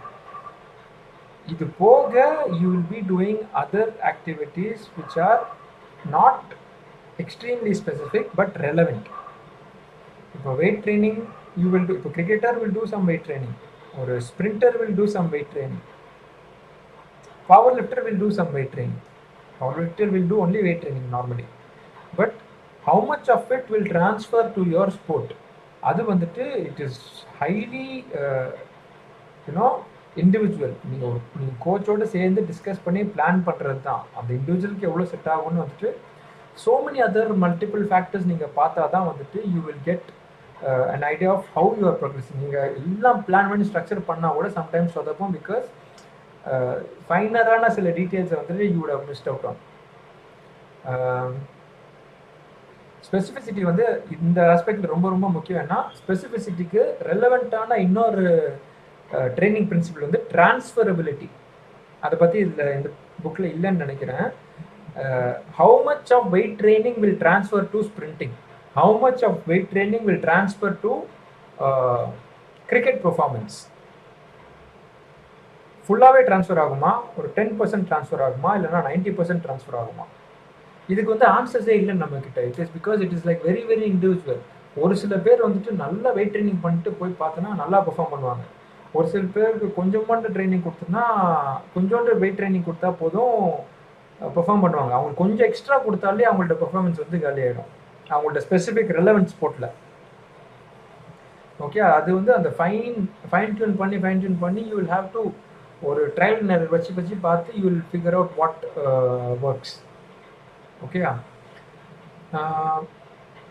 While it is essential to emphasize specific movements and muscles used in a particular activity, it is equally important to train all muscle groups. So இப்போ rope கிளைம்பிங்க்கு வந்துட்டு நான் வந்து biceps and back தான் வந்துட்டு pulling muscles. நான் அதை மட்டுமே train பண்ணுறேன் அப்படின்னு பார்த்தோன்னா ஆப்போசிங் மசில் குரூப்ஸ் ட்ரைசெப்ஸ்லாம் நீங்கள் ட்ரெயின் பண்ணனா it will become very weak. Co contraction நடக்காது, ஸ்டெபிலைசேஷன் நடக்காது. சரியா? அது ரெண்டுமே நடக்கலன்னா you will not be able to perform the actual skill. ஓகேயா? ஸோ அதே மாதிரி நீங்கள் லோட் லிஃப்ட் பண்ணுறீங்க இல்லையா, அந்த என்ன லோட் லிஃப்ட் பண்ணுறீங்களோ அதுவே கூட it should be relevant to the sport. இப்போ ஷார்ட் புட்டர் லிஃப்ட் பண்ணுறாங்கன்னா if is doing incline bench press, shot putter வந்து நார்மலாக ஒரு very relevant exercise to shot putters is close grip incline bench press. ஏன்னா அவங்களோட மூவ்மெண்ட்டே வந்து இங்கேருந்து ஆரம்பித்து எல்போ எக்ஸ்டென்ஷன் தான் நடக்கும். அவங்க பெஞ்ச் ப்ரெஸ் கையை வைடாக வச்சுட்டு பண்ணணும்னு அவசியமே இல்லை. க்ளோஸ் கிரிப்பாக இங்கேருந்து இந்த எக்ஸ்டென்ஷன் மூவ்மெண்ட் பண்ணால் போதும். ஆனால் அதே மாதிரி ஆங்கிள் வந்து ஒரு 45 டிகிரி ஆங்கிளில் தான் போகும் அவங்களுக்கு ரஃப்லி. ஸோ அதனால அவங்க இன்க்ளைன் பெஞ்ச் ப்ரெஸ் பண்ணனா போதும். ஆனால் அதே மாதிரி எவ்வளோ லிஃப்ட் பண்ணணும், அவங்க வந்துட்டு 3 sets of 8 reps பண்ணணும்னு அவசியம் இல்லை, 4 sets of 6 reps பண்ணணும்னு அவசியம் இல்லை, 3 to 5 sets of 1 to 2 reps பண்ணால் போதும். ஏன்னா the sport itself is just one throw with 10 minutes அப்புறம் தான் நெக்ஸ்ட் த்ரோவே வரும் அவங்களுக்கு ஆர் மோர். ஆனால் அதுவே ரோவிங் பார்த்தீங்கன்னு வச்சுக்கோங்க, ரோவிங்னா அந்த போட் ரோவிங் பண்ணுறாங்க பாருங்க, அவங்களுக்கு ஒரு ரோ பண்ணி முடிச்ச உடனே வித்தின் ஒரு ஃபியூ செகண்ட்ஸ்குள்ளே இன்னொரு ரோ, இந்த மாதிரி வந்துட்டு ஒரு 500 ரோஸ் பண்ணுவாங்க ஒரு ரேஸில். ஒரு 1 கிலோமீட்டர் ஒரு 10 கிலோமீட்டர்ஸ் என்னமா ரோவிங் பண்ணுறாங்க, அதில் அவ்வளோ times they are going to do. So அவங்களுக்கு என்ன தேவை, அவங்களுக்கு 1 rep மேக்ஸ் பண்ணணும்னு அவசியமே கிடையாது, அவங்களுக்கு வந்து சப் மேக்ஸிமல் வெயிட்டில் மல்டிபிள் ரெப்ஸ் பண்ணணும். ஓகேயா?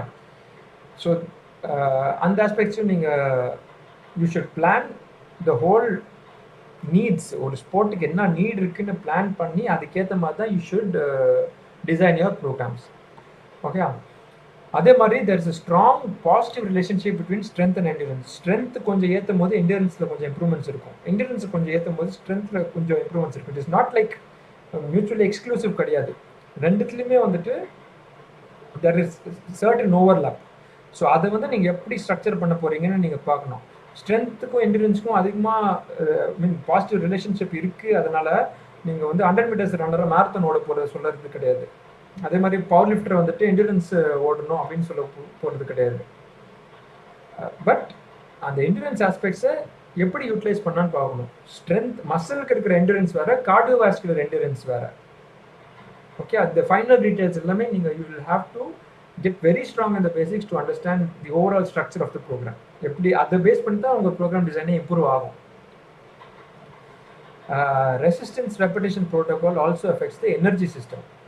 ஸோ எனர்ஜி சிஸ்டம்ஸ் வந்து அன்ஃபார்ச்சுனேட்லி உங்களுக்கு இந்த புது ஏஸ் சிலபஸில் வந்துட்டு எனர்ஜி சிஸ்டம்ஸ் வந்து பெருசாக டிஸ்கஸே பண்ணலை. பட் மேபி ஒரு செஷன் நான் வந்து அதை இன்னும் கொஞ்சம் டீட்டெயில்டாக எடுக்கிறேன் எனர்ஜி சிஸ்டம்ஸ். ஏன்னா அது ரொம்ப முக்கியமான கான்செப்ட். அது ஏன் எடுத்தாங்கன்னே தெரியல. நீங்கள் எந்த சிஸ்டமில் ட்ரெயின் பண்ணுறீங்க அதுக்கேற்ற மாதிரி வந்துட்டு பாடியில் வந்து ஏடிபிஸ் ப்ரொடியூஸ் ஆகும். ஓகேயா? 10 seconds வரைக்கும் ஒரு எனர்ஜி சிஸ்டம் இருக்கும், 10 secondsலேருந்து ஒரு 90 seconds வரைக்கும் ஒரு எனர்ஜி சிஸ்டம் இருக்கும், 3 minutesக்கு மேலே இன்னொரு எனர்ஜி சிஸ்டம் இருக்கும். நீங்கள் எந்த வெயிட் லிஃப்ட் பண்ணுறீங்க அது வந்து it's based on that energy system. இவங்க ரஃபாக ஒரு ஐடியா தான் கொடுத்துருக்குறாங்க. 2 reps நீங்கள் பண்ணுறீங்க வித் ஃபார் 10 seconds பண்ணுறீங்க அப்படின்னா கிரியேட்டின் ஃபாஸ்பேட் சிஸ்டமில் நீங்கள் எனர்ஜி சிஸ்டம் யூஸ் பண்ணுவீங்க. So creatine phosphate will only give you energy, ATPs கொடுக்கும் உங்களுக்கு டு கம்ப்ளீட் தட் ஒர்க். அதே anaerobic glycolysis வந்து it will break down carbohydrates to give you energy. ஓகேயா? கார்போஹைட்ரேட்ஸ் வந்து பிளட்டில் குளுக்கோஸாக இருக்கும், இல்லைனா மசிலில் கிளைக்கோஜனாக ஸ்டோராக இருக்கும். All that will give you energy for 75 secondsல 15 reps மாதிரி பண்ணுற எஃபர்ட். ஆர் நீங்கள் 400 meters வந்து ஒரு 60 secondsல ஓடுறீங்கன்னா அதுலேயும் வந்து anaerobic glycolysis தான் ஒர்க் ஆகும். That is the energy system which will produce and ஏடிபிஸ் and provided to the working muscle. சரியா?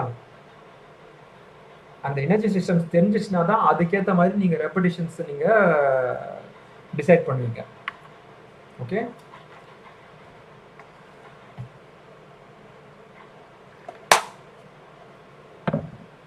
நெக்ஸ்ட் பார்த்தீங்கன்னா ஓவர்லோட்னு ஒன்று கொடுத்துருக்காங்க. Overload is the process of gradually adding more exercise resistance than the muscle have previously encounter. இதில் பார்த்தோன்னா இதுக்கு முன்னாடி progression ஒன்று கொடுத்துருக்குறாங்க. அதுலேயும் பார்த்தோன்னா gradually increase the exercise work load அப்படின்னு கொடுத்துருக்குறாங்க. ஓவர்லோடில் பார்த்தோன்னா திருப்பி அதே தான் கொடுத்துருக்காங்க பாருங்க. Process of gradually adding more exercise resistance than the muscle have been previously encountered. ஆக்சுவலாக பார்த்தோன்னா ப்ரொக்ரெஷன் அண்ட் ஓவர்லோட் வந்து ரெண்டும் வேறன்னு கிடையாது. லைக் நாங்கள் இப்போ ஒரு சில டெக்ஸ்ட் புக்ஸில் பார்த்தோன்னா ப்ரொக்ரெசிவ் ஓவர்லோட்னு ஒரே ஐட்டமாக தான் எக்ஸ்பிளைன் பண்ணியிருப்பாங்க. இவங்க வந்துட்டு ஏன் அப்படி பண்ணாங்கன்னு தெரியல, ப்ரொக்ரெஷன் தனியாக ஓவர்லோட் தனியான்னு கொடுத்துருக்காங்க. But it doesn't make sense. ஏன்னா when you talk about progression, அதில் வந்துட்டு நீங்கள் வெயிட் லிஃப்ட் பண்ணுறதும் அதுலேயே வந்துடும், வெயிட் எக்ஸ்ட்ரா ஆட் பண்ணுறதும். பட் இவங்க செப்பரேட் பண்ணி வச்சுருக்காங்க. எக்ஸாம் பாயிண்ட் ஆஃப் வியூவில் நீங்கள் அப்படி ஞாபகம் வச்சுக்கோங்க. But progressive overload is a single term. அப்படியே தான் யூ கேன் அண்டர்ஸ்டாண்ட். ஏன்னா as part of progression overload also comes. Overload ரெப்ஸை நீங்கள் இன்க்ரீஸ் பண்ணாலும் அது ப்ரொக்ரெஷன் ஆகும். ப்ரொக்ரெஸ் பண்ணுறதுனால அது ஓவர்லோட் ஆகும். வெயிட்டை ப்ரொக்ரெஸ் பண்ணாலும் அது ஒரு ப்ரொக்ரெஷன் தான். That also will overload the muscle. Okay, to maximise endurance, do more reps. To maximize strength, do heavier weight. Okay, general guideline வந்து பார்த்தோன்னா increase the resistance in grades of 5%. So first 100 kilo பண்ணியிருக்கிறீங்கன்னா கிராஜுவலாக வந்து 105 kilo பண்ணுங்கள், ஒரு 5% ஏற்றுங்க.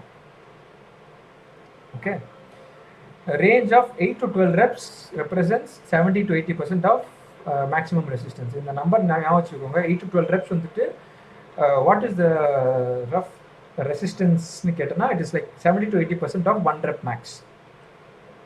Okay, once 12 reps is completed, add 5%. So அந்த 8 to 12 reps 12 reps பண்ணிட்டோன்னா 5% ஆட் பண்ணிவிட்டு ரெப்ஸை குறைச்சிட்டு ஸ்லோவாக திருப்பி யூ ப்ரோக்ரஸ் அகேன். ரிவர்சபிலிட்டி என்னென்னா டீட்ரைனிங் ஒரு எஃபெக்ட். ஸோ இப்போ நீங்கள் நல்லா ட்ரைனிங் பண்ணுறீங்க, ப்ரோக்ரஸ் ஆகி மசில் பெருசாகிக்கிட்டே இருக்குது. ஆனால் நீங்கள் ட்ரைனிங் பண்ணலை அப்படின்னா வந்துட்டு muscle and strength will slowly keep going down. Okay, அந்த ப்ராசஸ் தான் வந்துட்டு ரிவர்சபிலிட்டின்னு சொல்லுவாங்க. இதை மட்டுமே தனியாக எக்ஸசைஸ் சயின்டிஸ்ட் ஸ்டடி பண்ணுறவங்க இருக்கிறாங்க. அவங்க என்ன ஸ்டடி பண்ணுவாங்கன்னா, ஒரு வாரத்தில் 4 நாள் ட்ரைனிங் பண்ணுறான். ஓகேயா, இந்த 4 நாள் ட்ரைனிங் பண்ணி அவன் வந்து இவ்வளோ ப்ரோக்ரஸ், ஒரு 100 கிலோ டெட்லிஃப்ட் பண்ணிட்டான். இதுக்கப்புறம் வந்துட்டு இவன் 2 நாள் ட்ரைனிங் பண்ணனா எவ்வளோ நாளைக்கு இவனால் 100 கிலோ மெயின்டைன் பண்ண முடியுது, எவ்வளோ வாரத்துக்கு அப்புறம் ஸ்ட்ரென்த் வந்து டிராஸ்டிக்காக குறைய ஆரம்பிக்குது அப்படின்னு அவங்க மெஷர் பண்ணிட்டு இருப்பாங்க. This is just one example. அவங்க வந்து ரிவர்சபிலிட்டியை they are studying it. So அந்த மாதிரி ஸ்டடீஸில் பார்த்ததுல என்ன what they come to rough conclusions என்னன்னு பார்த்தோன்னா, ஸ்ட்ரென்த் அண்ட் சைஸ் வந்துட்டு ரஃப்லி 2 to 3 வீக்ஸ் வரைக்கும் ரேப்பிடாக லாஸ் ஆகாது. லைக் நீங்கள் வந்துட்டு ஒரு 6 months 1 year வந்து நல்லா ட்ரைனிங் பண்ணுறீங்க அப்படின்னா 2 to 3 வீக்ஸ் ஒன்றுமே பண்ணலன்னா கூட, நீங்கள் ஜிம்முக்கே போகலன்னா கூட உடனே வந்துட்டு ஸ்ட்ரென்த் ஆர் மசில் லாஸ் வந்து உடனே ஆகாது. மசில் சைஸ் குறைஞ்ச மாதிரி இருக்கும், ஆனால் டசன்ட் மீன் மசிலில் இருக்கிற ப்ரோட்டீன் குறைஞ்சிருக்குன்னு. உள்ளே இருக்கிற வாட்டர் வெளியே வந்துடும், அதனால சைஸ் ஸ்ட்ரிங்க் ஆன மாதிரி இருக்கும். But that doesn't mean muscle protein குறைஞ்சிருக்கு or that size is gone down. Okay, இந்த மாதிரி சில ஆஸ்பெக்ட்ஸ்லாம் வந்துட்டு they keep studying. That principle is called reversibility principle. So reversibility principle வந்துட்டு பார்த்தோன்னா it is reinforces the importance of resistance training as a lifestyle component. A client who stops resistance training will rapidly lose strength. இது வந்து ரொம்ப ஒரு blanket statement மாதிரி இருக்குது. But doesn't mean that விட்ட உடனே அவங்களுக்கு ரேப்பிடாக லூஸ் பண்ண மாட்டாங்க. டிபெண்ட்ஸ், கிளைண்ட் வந்து எத்தனை வருஷமாக ட்ரைனிங் பண்ணுறாங்க, எவ்வளோ ப்ரொக்ரெசிவாக ட்ரைனிங் லோட் ஏற்றிக்கிட்டே இருக்கிறாங்க, அதை பொறுத்து தான்.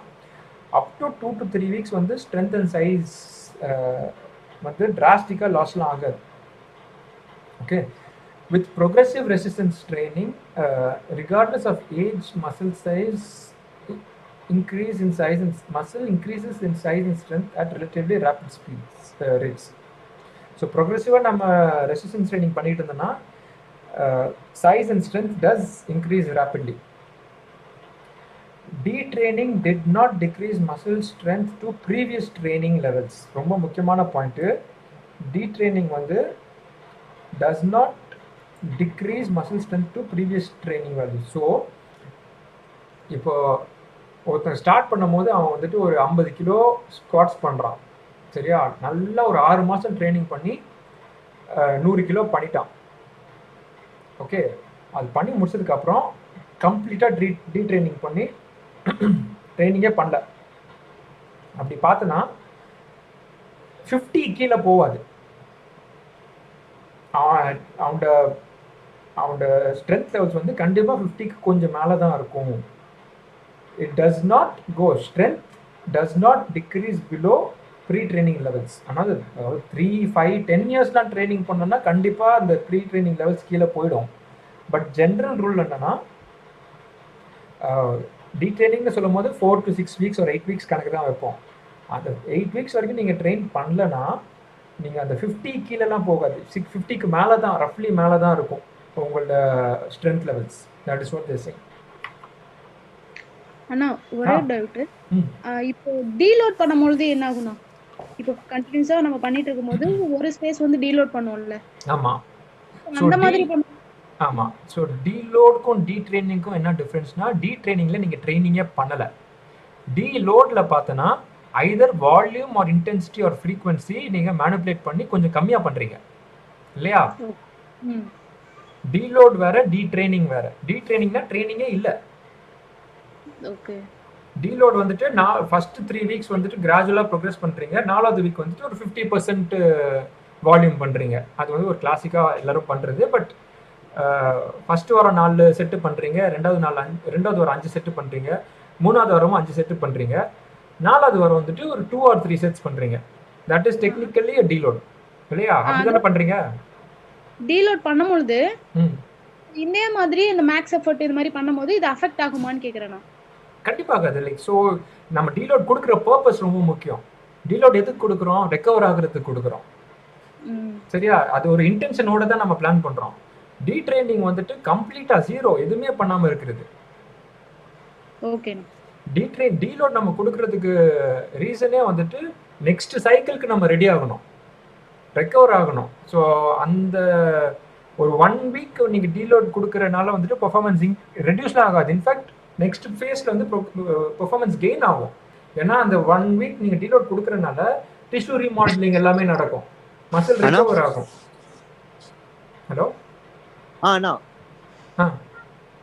இப்போ அந்த டீலோட் கொடுக்குறோம்னா அப்போ வந்து லைக் ஒர்க் அவுட் லைட்டா பண்ணுவோம் அப்படிதானேண்ணா? லைக் ஆக்டிவ் ரேஸ் மாதிரி தானே? கிடையாது. ஸோ டீலோட் வந்து ஏகப்பட்ட வெரைட்டிஸ் இருக்குது. நீங்கள் வந்துட்டு இப்போ 4 செட்ஸ், இப்போ வீக் 1 வந்து 4 செட்ஸ் 6 reps 100 kg பண்ணுறீங்க, சரியா? வீக் 2 4 செட்ஸ் 6 reps 110 பண்ணுறீங்க. Week 3 4 sets 6 reps 120. ஸோ 100 110 120 பண்ணிட்டீங்க.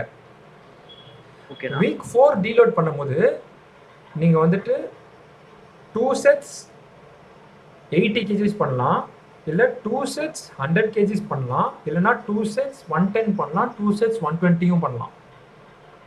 இது எல்லாமே ஃபார்ம்ஸ் ஆஃப் டீலோடு. ஏன்னா வால்யூம் குறைஞ்சிருச்சு. நீங்கள் 4 செட்டு பண்ண இடத்துல 2 செட்ஸ் பண்ணுறீங்க.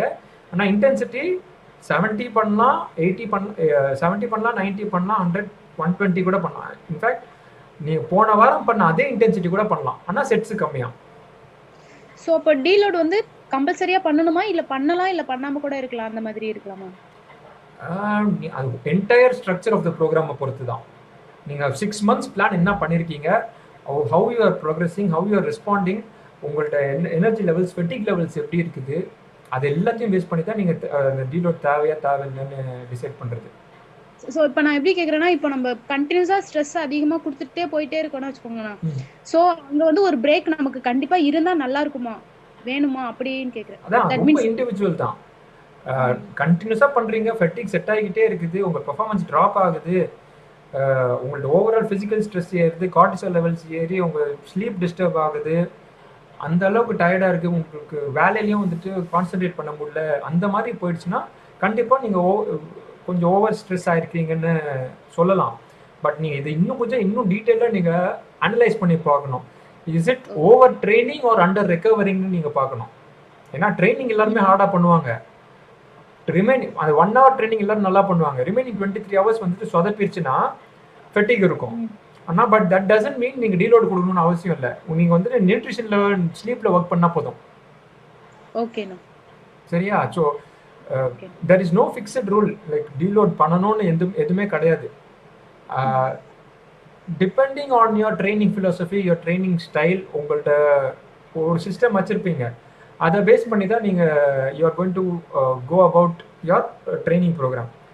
ஸோ இது வந்து எல்லாம் ஒன்லி வெயிட் ட்ரைனிங் மட்டும் இப்படி அப்படி அந்த மாதிரி இல்லை. ஸோ ஆல் ஸ்போர்ட்ஸ் எல்லாத்துக்குமே வந்துட்டு நீங்கள் வந்துட்டு டீலோட் பண்ணணும்னு ஒரு ரூலே கிடையாது. இப்போ நான் ஃபார் எக்ஸாம்பிள் நான் எப்படி பண்ணுவேன்னா, ஒரு சில கிளைண்ட்ஸ்க்கு, எல்லாருக்கும் இல்லை, ஒரு சில கிளைண்ட்ஸ்க்கு வந்துட்டு நான் என்ன பண்ணிடுவேன், week 1 4 sets 6 reps 100 kilos, week 2 4 sets 6 reps 110 kilos, week 3 4 sets 6 reps 120, week 4 நான் வந்துட்டு டீலோட் கொடுக்க மாட்டேன், எக்ஸசைஸே மாற்றிட்டு ஒரு இன்ட்ரொடக்ஷன் மாதிரி கொடுத்துருவேன், சைக்கிளே மாற்றிடுவேன். ஸோ சைக்கிளே மாற்றிட்டு 4 sets, இப்போ பேக் ஸ்குவாட்ஸ் வச்சுருப்போம், ஃபஸ்ட்டு 3 வாரம் பேக் ஸ்குவாட்ஸ் கொடுத்துட்டேன், 4 sets 6 reps 110 20 30 கொடுத்துட்டேன்னு வச்சுக்கோங்க. வீக் 4 வந்துட்டு டீலோட் கொடுக்கறதுக்கு பதிலாக ஃப்ரண்ட் ஸ்குவாட்ல வந்துட்டு நான் 80 kg கொடுத்துருவேன். இப்போ திருப்பி மறுபடியும் அந்த 120 பண்ணும்போது அவங்களுக்கு அந்த இது அப்படியே இருக்கும். சோ அதுல ஃப்ரண்ட் ஸ்குவாட்னு சொன்னேன், பேக் ஸ்குவாட் இல்லைங்களா?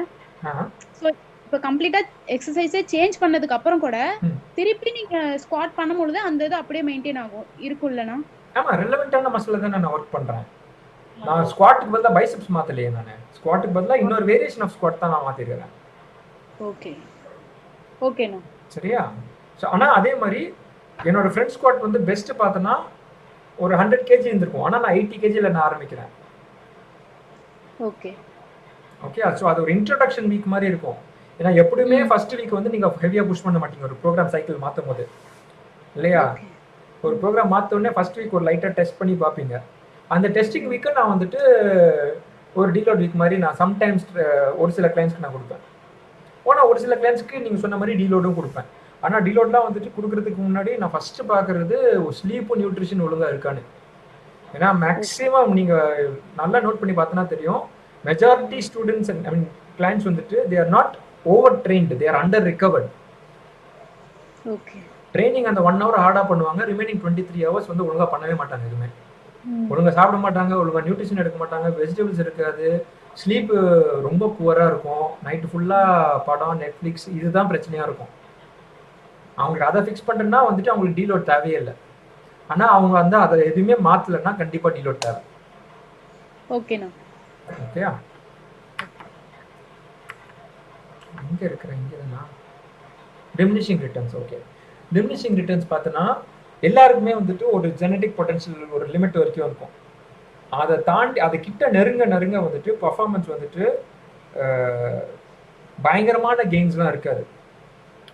இப்போ ஃபார் எக்ஸாம்பிள் பார்த்தோன்னா இப்போ ஸ்குவாட், இப்போ வந்து உங்கள்கிட்ட ஸ்குவாட் இல்லை டெட் லிஃப்ட் வச்சுப்போம். டெட் லிஃப்ட் வந்துட்டு உங்கள்கிட்ட நேச்சுரல் ஜெனட்டிக் பொட்டன்ஷியல் வந்து 150 kg வரைக்கும் இருக்குன்னா 150 வரைக்கும் ஸ்லோவாக ஐ மீன் கொஞ்சம் கிராஜுவலாகவே கொஞ்சம் வந்துரும்னு வச்சுக்கோங்க. லெட்ஸ் சே 80 kgல ஆரம்பிச்சுன்னா 80, 90, 100, 110, அப்புறம் 105 அப்படியே ஸ்லோவாக ஒரு 120 வரைக்கும் வந்துடும். ஆனால் 120 தான் உங்கள்கிட்ட ஜெனட்டிக் பொட்டன்ஷியல் கிட்டே இருக்குன்னா அங்கேருந்து வந்து 1 kg ஏற்றுறதுக்கே கஷ்டமாக இருக்கும். That is the point of diminishing returns. அதுக்கு மேலே ஒரு பர்சன்ட் நீங்கள் இம்ப்ரூவ் பண்ணுறதுக்கும் நீங்கள் நிறைய வேலை பண்ணுற மாதிரி இருக்கும். ஒரு சின்ன சேஞ்ச் பண்ணுறதுக்கு நீங்கள் ஒரு சின்ன இடத்துல ஒரு இடத்துல போய் ஸ்டக் ஆகிடுது, ஒரு பிளாட்டோ போய் நிற்கிற இடத்துல நீங்கள் வந்து நிறைய எக்ஸ்பெரிமெண்ட் பண்ணி புதுசாக ஏதாவது வால்யூம் ஏற்றி இன்டென்சிட்டி ஏற்றி வெரைட்டி கொண்டு வந்தால் தான் அந்த அந்த 1% இம்ப்ரூவ்மெண்ட்டே இருக்கும். ஓகே, அதுதான் வந்து the point of diminishing returns. The phenomenon of diminishing returns can be discouraging to clients. So என்ன இவ்வளோ கஷ்டப்பட்டு ஒரு 500 கிராம் தான் நம்ம ஏற்ற முடியுது, இவ்வளோ கஷ்டப்பட்டு ஒரு 1 கிலோ தான் ஏறுதுன்னா கிளைண்ட்ஸ்க்கு ஆப்வியஸாக மென்டலாக வந்துட்டு ஒரு ஒரு நெகட்டிவாக ஒரு டிஸ்கரேஜிங்காக இருக்கும். So one of the means of இதை எப்படி இதை மாற்றலாம் அப்படின்னு பார்த்தோன்னா எக்ஸசைஸே சம்டைம்ஸ் மாற்றி பார்க்குறது. ஸோ நல்ல ஸ்குவாட்ஸ் நல்லா ஹெவியாக பண்ணிக்கிற இடத்துல அவங்க வந்துட்டு வேறு ஏதாவது ஒரு எக்ஸசைஸ் சப்ஸ்டியூட் பண்ணிட்டோன்னா அவங்களுக்கு வந்து ஓகே நம்ம வந்துட்டு எக்ஸசைஸ் மாற்றிருக்கிறோம், அதில் வந்து எக்ஸ்பெக்டேஷன்ஸ் கம்மியாக இருக்கும். ஓகேயா? அதே the introduction of new exercise involves a new neuromuscular stimulus. So புதுசாக ஒரு எக்ஸசைஸ் கொடுத்தனால அந்த நியூரோமஸ்குலர் ஸ்டிமுலஸே மாறிடும், மோட்டார் யூனிட் ஆக்டிவேஷன் பேட்டர்னே மாறிடும். ஓகேயா? அதுக்கேற்ற மாதிரி ப்ரோக்ரஸ் வந்து டிஃப்ரெண்ட்டாக இருக்கும். ஓகே,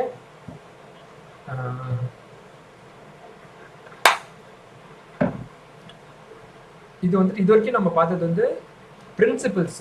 இந்த இதுக்கு முன்னாடி பார்த்த அந்த progression, overload, reversibility, diminishing returns, specificity, இதெல்லாம் தான் வந்துட்டு இன்ஃபேக்ட் இது வந்து ஒரு 5 தான் கொடுத்துருக்காங்கன்னு நினைக்கிறேன். இன்னும் ஒரு ஃபியூ பிரின்சிபிள்ஸ் கூட இருக்குது. இதில் தான் நீங்கள் ஸ்ட்ராங் ஆகணும். இது வந்து நீங்கள் ட்ரைனிங்கில் ஸ்கில்ல நீங்கள் அப்ளை பண்ண இந்த பிரின்சிபிள்ஸில் ஸ்ட்ராங் ஆக உங்களோட ப்ரோக்ராமிங் எல்லாமே நல்லா பெட்டர் ஆகிட்டே வரும். இதெல்லாம் ஒரு சைடு. இப்போ ப்ரோக்ராம் டிசைன் பண்ணுறதுக்கு என்னெல்லாம் தேவை, என்னன்னா நீங்கள் வந்துட்டு கன்சிடர் பண்ணி ஒரு ப்ரோக்ராம் போடணும் அப்படின்னு பார்த்தோன்னா, ஃபஸ்ட்டு நீட்ஸ் அனாலிசிஸ் பண்ணணும். நீட்ஸ் அனாலிசிஸ்னால் ஒரு கிளைண்ட்டுக்கு என்ன தேவை, அவங்க எங்கே இருக்கிறாங்க, எங்கே போகணும், அவங்க வந்துட்டு ஓகே அவங்களோட பர்ஃபார்மன்ஸ் வந்து இங்கே வந்து ஒரு 80 kgயில் இருக்குது, 120 kgக்கு போகணும். இதுதான் ஸ்டார்டிங் பாயிண்ட், இதுதான் எண்டிங் பாயிண்ட். ஓகே, கிளைண்ட்டுக்கு என்ன இருக்குது, இப்போ what is the current strength levels, what is the flexibility levels, all those aspects நீங்கள் வந்துட்டு நீட்ஸ் அனாலிசிஸ் பண்ணணும். அந்த நீட்ஸ் அனாலிசிஸ் முடிச்சு நீட்ஸ் அனாலிசிஸ்க்குள்ளே ஃபிசியலாஜிக்கல் அனாலிசிஸ் வரும், பயோமெக்கானிக்கல் அனாலிசிஸ் வரும், சைக்கலாஜிக்கல் அனாலிசிஸ் வரும். அவங்க ரெடியாக இருக்கிறாங்களா, அது எல்லாத்தையுமே நீங்கள் பார்க்கணும். அந்த அனாலிசிஸ் ஃபுல்லாக பண்ணி முடிச்சதுக்கப்புறம் என்ன ஃப்ரீக்வன்சி ஆஃப் ட்ரைனிங் அவங்களால பண்ண முடியும்னு நீங்கள் டிசைட் பண்ணணும், அவங்க கோலை அச்சீவ் பண்ணுறதுக்கு. ஒரு சில பேர் வந்துட்டு ஒர்க்கில் இருப்பாங்க, ஸ்ட்ரெஸ் இருக்கும், அவங்களால ஒரு வாரத்துலேயே வந்து 2 to 3 டைம்ஸ் தான் கமிட்டே பண்ண முடியும். ஸோ அதுக்கேற்ற மாதிரி நீங்கள் வந்துட்டு ப்ரோக்ராம் டிசைன் பண்ண ஆரம்பிக்கணும். அதே மாதிரி அந்த frequency of training 2 to 3 times பண்ணுறாங்கன்னா அந்த 2 to 3 டைம்ஸ் அந்த டேஸில் என்ன மாதிரி எக்ஸசைஸ் ஆர்டர் கொடுக்கணும், எந்த மாதிரி எக்ஸசைஸை செலக்ட் பண்ணணும், என்னென்ன எக்யூப்மெண்ட்ஸ் இருக்குது, அவங்களோட ட்ரைனிங் எக்ஸ்பீரியன்ஸ் என்னது, அதெல்லாம் பேஸ் பண்ணி தான் நீங்கள் ப்ரோக்ராம் டிசைன் பண்ணுவீங்க. ஸோ அந்த ப்ரோக்ராம் டிசைன் ஸ்ட்ரக்சர் கொடுத்ததுக்கப்புறம் அந்த எக்ஸசைஸில் எவ்வளோ செட்டு, ரெப்பு, வால்யூம், லோடு, அது எல்லாத்தையும் நீங்கள் டிசைட் பண்ணணும். அதுக்கப்புறம் rest. So all these things நீங்கள் ஒரு ஸ்ட்ரக்சர் கொடுத்தா தான் வந்து your program design will be sound in the sense that உங்களோட ட்ரைனிங் சிஸ்டம் அண்ட் ஃபிலாசபிக்குள்ளே வந்த மாதிரி இருக்கும். அதை விட்டு நீங்கள் வந்துட்டு இன்னொரு ப்ரோக்ராம் அப்படியே காப்பி பண்ணி பண்ணுறீங்க அப்படின்னா you will not know why your program is working. ஃபாரின்ல இருக்கிற ட்ரெயினர்ஸ் வந்து இது பண்ணுறாங்க, நம்மளும் இது பண்ணணும்னு சொல்லிட்டு அதை அப்படியே காப்பி பண்ணோம்னா நல்லா இருக்குதே, சூப்பராக இருக்குது, ஒர்க் ஆகுதுன்னு நினைப்பீங்க. பட் இன்னொருத்தருக்கு ட்ரை பண்ணும்போது வராது. பட் நீங்களாக ஒரு தரோவாக ஒரு அசஸ்மெண்ட், நீட்ஸ் அனாலிசிஸில் ரொம்ப முக்கியமான அனாலிசிஸ் நான் மறந்துட்டேன், இட்ஸ் த ஸ்போர்ட் அசஸ்மெண்ட். அது என்ன ஸ்போர்ட்டு, அது என்ன மசில்ஸ் ரிக்வயர்டுன்னு நீங்கள் அனலைஸ் பண்ணணும். அந்த மசில் வந்துட்டு எந்த ஸ்பீடில் they need to be trained, அதை நீங்கள் அனலைஸ் பண்ணணும். ஸோ அது எல்லாத்தையும் நீங்கள் அனலைஸ் பண்ணி தான் you have to design a programme. அதில் நீங்கள் எந்த ப்ரோக்ராம் எந்த ஃபேஸில் இருக்கிறீங்கன்னு பார்த்துட்டு அதுக்கேற்ற மாதிரி you will have to keep adjusting the programme. It is not as simple as okay off சீசனில் வந்துட்டு 10 reps, மிட் சீசன் வந்து 8 reps, பீக்கில் வந்துட்டு நம்ம பவர் பண்ணுவோம், ஒரு 4-5 கிளீனர் ஸ்நாச் பண்ணிட்டோன்னா அண்ட் கொஞ்சம் ஜம்ப்ஸ் எக்ஸசைஸ் பண்ணிட்டோன்னா நம்ம வந்துட்டு பீக்கிங்குள்ளே வந்துடுவோம்னு கிடையாது. It is not as simple as that. There are so many multiple variables to be seen. Okay.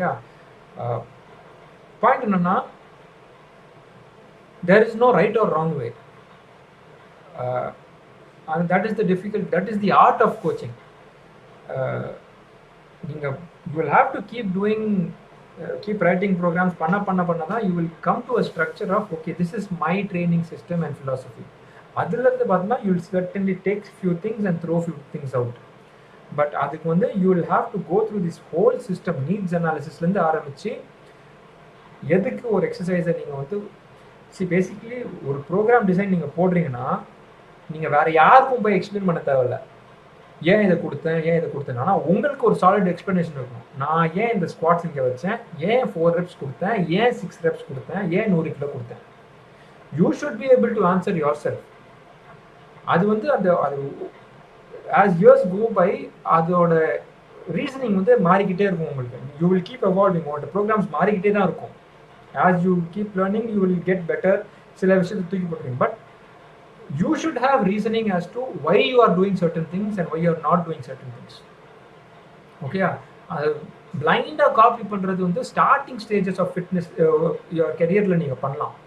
என்ன என்ன பண்ணுறதுனே புரியலன்னு ஒரு பயங்கர குழப்பமாக இருக்கும்போது ஃபர்ஸ்ட் ஒரு 3 to 6 months வந்து வேறு யாராவது ஒரு ட்ரெயினர் பண்ணுறது அப்படியே காப்பி பண்ணி you just try it for some time. But try பண்ணும் போதே ஏன் அவன் இதை கொடுத்தான், ஏன் இங்கே இத்தனை எக்ஸசைஸ் இருக்குது, அது எல்லாத்தையும் நீங்கள் அனலைஸ் பண்ணிகிட்டே இருக்கணும். பட் ஒரு ஸ்ட்ரக்சர், ஒரு ரஃபாக ஒரு ஐடியா கிடைச்சதுக்கப்புறம் நீங்களா ஒரு ஸ்டெப்பையும் you should carefully plan and prepare. Only then you will know why your programme works. இல்லைன்னா it will be all luck தான். லக்கில் ஒரு 10 பேருக்கு வந்துட்டு 10 பேரில் வந்துட்டு 3 பேருக்கு கிளிக் ஆகிடும். இதுதான் மெஜாரிட்டி ஆஃப் த கோச்சஸோட லைஃப் ஹிஸ்ட்ரியே. 10 ஸ்டூடெண்ட்ஸ் இருப்பாங்க, 10 பேருக்கும் ஒரே ப்ரோக்ராமை கொடுப்பாங்க, அதில் 2 பேருக்கு கிளிக் ஆகிடும், 2 பேரும் தே வில் பி சக்ஸஸ்ஃபுல். ஆனால் ரிமைனிங் 8 பேருக்கு ஏன் ஒர்க் ஆகலைன்னு அவங்களுக்கு சொல்ல முடியாது. இன்ஃபேக்ட் ஏன் இந்த 2 பேருக்கு ஒர்க் ஆச்சுன்னு கூட சொல்ல முடியாது அவங்களால. சரியா? So if you want to be a very good coach you will have to analyse and individualise everything. ஓகேயா? So first needs analysis. So needs analysis பார்த்தோன்னா அந்த மூவ்மெண்ட் அனலைஸ் பண்ணணும். நீங்கள் ஸ்குவாட்னா ஸ்குவாட் மூவ்மெண்ட் அனலைஸ் பண்ணணும், ஸ்ப்ரிண்ட்னா sprint movements analyse பண்ணணும், physiological analysis பண்ணணும். Sprint பண்ணும் போது எந்த எனர்ஜி சிஸ்டம் ஒர்க் ஆகுது, கிரியேட்டின் ஃபாஸ்பேட்ஸ் தேவைப்படுதா இல்லைனா கார்போஹைட்ரேட் ஸ்டோர்ஸ் தேவைப்படுதான்னு அனலைஸ் பண்ணணும். இன்ஜுரி அனாலிசிஸ் பண்ணணும். ஹை ஜம்ப் பண்ணுறான்னா அவனுக்கு எது காமனான இன்ஜுரிஸ் வருது. நீ அண்ட் ஆங்கிள் தான் மெஜாரிட்டியாக வரும். இப்போ பவர் லிஃப்டரா எது அவனுக்கு காமனான இன்ஜுரிஸ்? ஸ்குவாட்ஸ் பண்ணும்போது காமனான இன்ஜுரி என்னது? மோர் லோவர் பேக் டேன் நீ. சரியா? ஸோ அந்த மாதிரி இன்ஜுரி அனாலிசிஸ் பண்ணும். இப்போ கிரிக்கெட்டரா, ஃபாஸ்ட் பவுலரா, அவனுக்கு என்ன இன்ஜுரி அதிகம்? சைட் ஸ்ட்ரெயின் கொஞ்சம் அதிகமாக ஆகும். வேற என்ன இன்ஜுரி ஆகும்? ஆங்கிளில் நீல இன்ஜுரி ஆகும், இல்லைன்னா one side of the lower பேக்கில் இன்ஜுரி ஆகும். அந்த மாதிரி அனாலிசிஸ் பண்ணும். அதுக்கேற்ற மாதிரி தான் ப்ரோக்ராமிங் போடணும். ஓகே? அதே மாதிரி இண்டிவிஜுவல் அசஸ்மெண்ட். அந்த இண்டிவிஜுவல் வந்துட்டு அவனோட கரண்ட் ட்ரைனிங் ஸ்டேட்டஸ் என்னது, அவன் ட்ரைனிங் ஹிஸ்ட்ரி என்னது, இது வரைக்கும் என்ன பண்ணியிருக்கிறான், அவன் training technique, what are his pluses and minuses, history of injury, என்னென்னா இன்ஜுரிஸ்லாம் ஆயிருக்கு, அது வந்து எவ்வளோ ரெக்கவர் பண்ணியிருக்கிறான், அதில் என்ன ரீஹேப் பண்ணான், அது எது ஒர்க் ஆச்சு, இது ஒர்க் ஆகல. ஃபியர் ஆஃப் இன்ஜுரி ரொம்ப முக்கியமான ஒரு விஷயம். ஒரு சில பேருக்கு வந்துட்டு டெட் லிஃப்ட் பண்ணி பெயின் வந்திருக்கும். சரியா? அதுக்கப்புறம் அவன் வந்து வெறும் பாரில் டெட் லிஃப்ட் பண்ணுறதுக்கே பயப்படுவான். ஸோ அந்த மாதிரி ஒரு இண்டிவிஜுவலுக்கு வந்துட்டு டெட் லிஃப்ட் கொடுக்கணுமா வேணாமான்னு பார்த்தோன்னா first to just buy in to the client. நீங்கள் டெட் லிஃப்ட் கொடுக்கணும்னே அவசியம் இல்லை. அவன் வந்து ஃபஸ்ட்டு உங்களை நம்பணும், அவன் உங்களை சேஃபாக வச்சுப்பானான்னு அவன் நம்பணும். அதுக்கு நீங்கள் டெட் லிஃப்ட் இல்லாமல் நிறைய எக்ஸசைசஸ் இருக்குது where you can work the same muscle group split. இப்போ டெட் லிஃப்ட் என்னது? It is just hip extension and knee flexion. சரியா? அது ரெண்டுத்தையும் நீங்கள் எப்படி கொண்டு வரலாம்? ஹிப் எக்ஸ்டென்ஷன் நீங்கள் ஹிப் த்ரஸ்ட்டில் கொண்டு வந்துட்டு நீ ஃப்ளெக்ஷன் வந்துட்டு லெக் கர்லில் கொண்டு வந்துடலாம். It will not be as effective as deadlift, but he will trust you. அந்த ட்ரஸ்ட் பில்ட் ஆனதுக்கப்புறம், பெயின் இல்லைன்னு தெரிஞ்சதுக்கப்புறம் கிராஜுவலாக வேரியஸ் ரிக்ரெஷன்ஸ் ஆஃப் டெட் லிஃப்ட் இருக்குது, அதை நீங்கள் இன்ட்ரடியூஸ் பண்ணலாம். Single leg dumbbell deadlift நீங்கள் பண்ண ஆரம்பிச்சிடலாம். அது ஒன்று பயமே இருக்காது. அது பண்ண ஆரம்பிச்சதுக்கப்புறம், அந்த கான்ஃபிடன்ஸ் பண்ணதுக்கப்புறம் நீங்கள் ஸ்லோவாக கிராஜுவலாக நீங்கள் வந்து you can take that fear out of him. ஆனால் அதை விட்டு போயிட்டு ஃபியர் ஆஃப் டெட் லிஃப்ட் இருக்கும் போது, இல்லை நீ டெட் லிஃப்ட் பண்ணாதான் உனக்கு வந்துட்டு ஸ்பீடு ஏறும், டெட் லிஃப்ட் பண்ணாதான் வந்து உனக்கு பர்ஃபார்மன்ஸ் இம்ப்ரூவ் ஆகும் அப்படின்னு நீங்கள் சொன்னோன்னா, ஒன்று பயத்துலேயே அவனுக்கு பெயின் வந்துடும், இல்லாத பெயினே வந்து அவன் திருப்பி ரீக்ரியேட் பண்ணிடுவான் மைண்ட்லேயே. ஓகேயா? வெரி இம்பார்ட்டன்ட் திங்ஸ் இதெல்லாம். அதே மாதிரி டாலரன்ஸ் அண்ட் ஃபார் டிஸ்கம்ஃபர்ட். அவனால் பெயின் எவ்வளோ நேரம் டாலரேட் பண்ண முடியுது.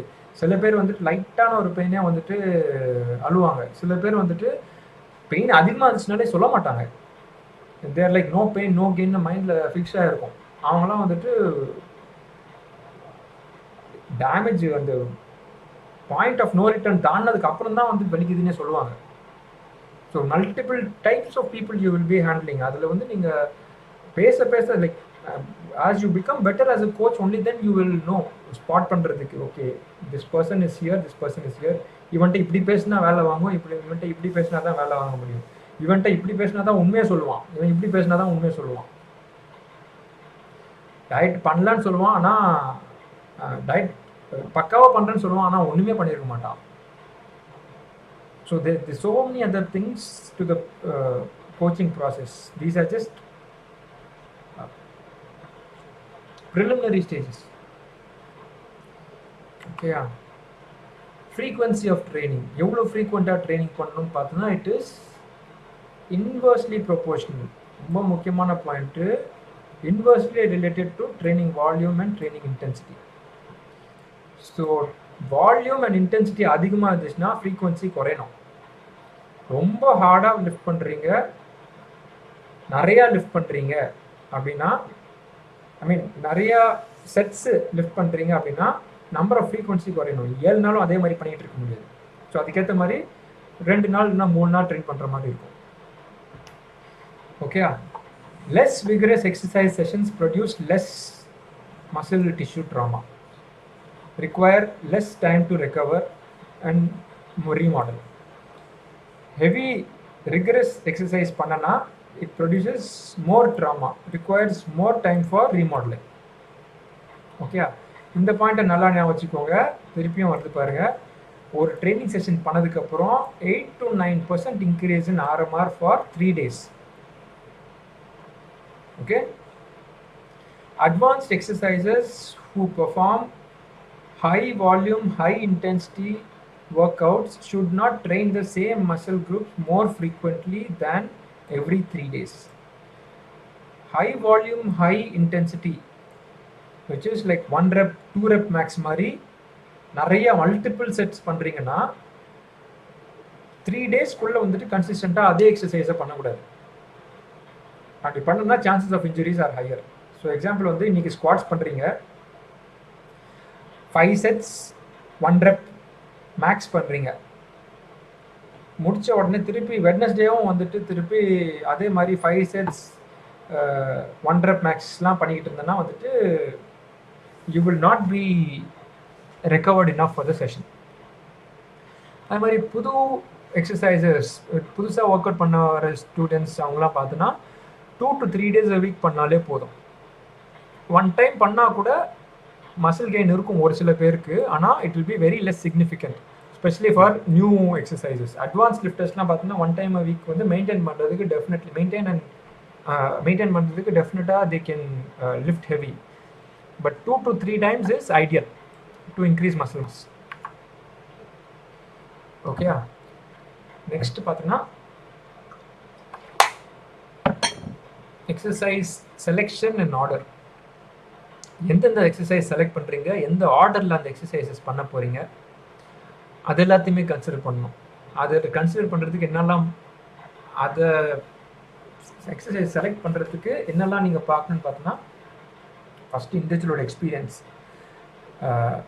ஒரு அட்வான்ஸ்டு கிளைண்ட்டுக்கு வந்து நீங்கள் எக்ஸசைஸ் செலக்ட் பண்ணுற எக்ஸசைஸே வேறு மாதிரி இருக்கும். எக்ஸசைஸ் ஆர்டரும் நீங்கள் வந்துட்டு மாற்றலாம். ஆனால் பிகினராக இருக்கும்போது எக்ஸசைஸ் செலெக்ஷன் கொஞ்சம் ஈஸியான எக்ஸசைசஸ் இருக்கணும்.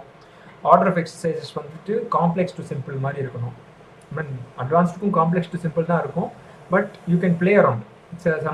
தேர் are other intensification techniques where ஈஸியான எக்ஸசைஸ் கொடுத்துட்டு அதுக்கப்புறம் ஹார்ட் எக்ஸசைஸ் அட்வான்ஸ்ட் அத்லீட்ஸ்க்கு கொடுக்கலாம். சரியா, ப்ரீ ஃபெட்டிக் அந்த எக்ஸசைஸ், அந்த ட்ரைனிங் ஸ்டைல் பேர். அதே மாதிரி movement and physiological demands of the exercise நீங்கள் பார்க்கணும். எக்யூப்மெண்ட் அவைலபிலிட்டி பார்க்கணும், டைம் அவைலபிலிட்டியை பார்க்கணும். And effective method for exercise selection. என்ன மாதிரி எக்ஸசைசஸை குரூப் பண்ணலாம் அப்படின்னு பார்த்தோன்னா, பாடி பார்ட்ஸ் அப்படின்னு நீங்கள் குரூப் பண்ணலாம். ஒரு நாள் லெக்ஸு, ஒரு நாள் ஷோல்டர், ஒரு நாள் பைசெப்ஸ் அப்படி ட்ரெயின் பண்ணலாம். இல்லைனா ஃபங்க்ஷன், ஒரு நாள் புஷிங் மூமெண்ட்ஸ், ஒரு நாள் புல்லிங் மூமெண்ட்ஸ் அப்படி பண்ணலாம். புஷிங்கில் ஸ்குவாட்ஸ் வந்துடும், புல்லிங்கில் டெட் லிஃப்ட் வந்துடும். ஓகே, அதே மாதிரி ரெலவெண்ட் டு த ஸ்போர்ட்டு, பிளயோமெட்ரிக்ஸ் பண்ணுறாங்களா, அஜிலிட்டி பண்ணுறாங்களா, ஸோ அதுக்கேற்ற மாதிரி பிளாக்ஸாக நீங்கள் பிரித்து நீங்கள் எக்ஸசைசஸ் செலக்ட் பண்ணலாம். ஸோ எக்ஸசைஸஸே வந்துட்டு நீங்கள் விச்செவர் எக்ஸசைஸ் ஒரு பிளான் பண்ணுறீங்கன்னா அதில் ப்ரைமரி எக்ஸசைஸ் அண்ட் ஆக்சசரி எக்ஸசைஸ்னு பிரிச்சிடலாம். இருக்கிறதே most difficult complex exercises where large muscle groups involve ஆகுது. அதெல்லாம் வந்து ப்ரைமரி எக்ஸசைசஸ் ஃப்ரெஷ்ஷாக இருக்கும் போதே பண்ணிடணும் ஃபார் மோஸ்ட் பீப்புள். ஸோ இப்போ க்ளீன் பண்ணுறீங்க, ஸ்குவாட்ஸ் பண்ணுறீங்க, லெக் எக்ஸ்டென்ஷன்ஸ் பண்ணுறீங்க, ஒரே நாளில் பண்ண போகிறீங்கன்னா it makes more sense to first do clean. ஏன்னா நியூரலாஜிக்கலி டிமாண்டிங்கான ஒரு எக்ஸசைஸ். ஸோ அதை ஃபஸ்ட்டு நீங்கள் பண்ணிடுவீங்க. அது முடிச்சுட்டு பார்த்தோன்னா நெக்ஸ்ட் மோர் டிமாண்டிங் எக்ஸசைஸ் என்னன்னு பார்த்தோன்னா ஸ்குவாட்ஸு. ஸோ அதை நீங்கள் it will come after the clean or something else. Leg extension is the least demanding. நீங்கள் பெருசாக யோசிக்கவே தேவையில்ல, ஸ்டெபிளைசர்ஸ் எல்லாமே ஒர்க் பண்ண போகிறது இல்லை. ஸோ நீங்கள் அது வந்து the end of the workout வச்சுக்கலாம். So basically you're categorising exercises primary and accessory or secondary exercises அப்படின்னு. ஓகே, ஏசிஎஸ்எம் வந்து American College of Sports Medicine. அவங்க வந்துட்டு ஒரு சில கைடன்ஸ் கொடுத்துருக்குறாங்க. ரெக்கமெண்ட் என்ன பண்ணுறாங்கன்னா, target each muscle group 2 to 3 times a week and allow minimum of 48 hours of recovery between sessions. ஒரு ஃபுல் பாடி ட்ரைனிங் நீங்கள் பண்ணுறீங்க, ஒரே நாளில் பண்ணுறீங்க அப்படின்னா 2 to 3 times a week நீங்கள் பண்ணுறீங்க அப்படின்னா at least 48 hours of recovery between training sessions இருக்கணும் அப்படின்னு ஏசிஎஸ்எம் ரெக்கமெண்ட் பண்ணுறாங்க.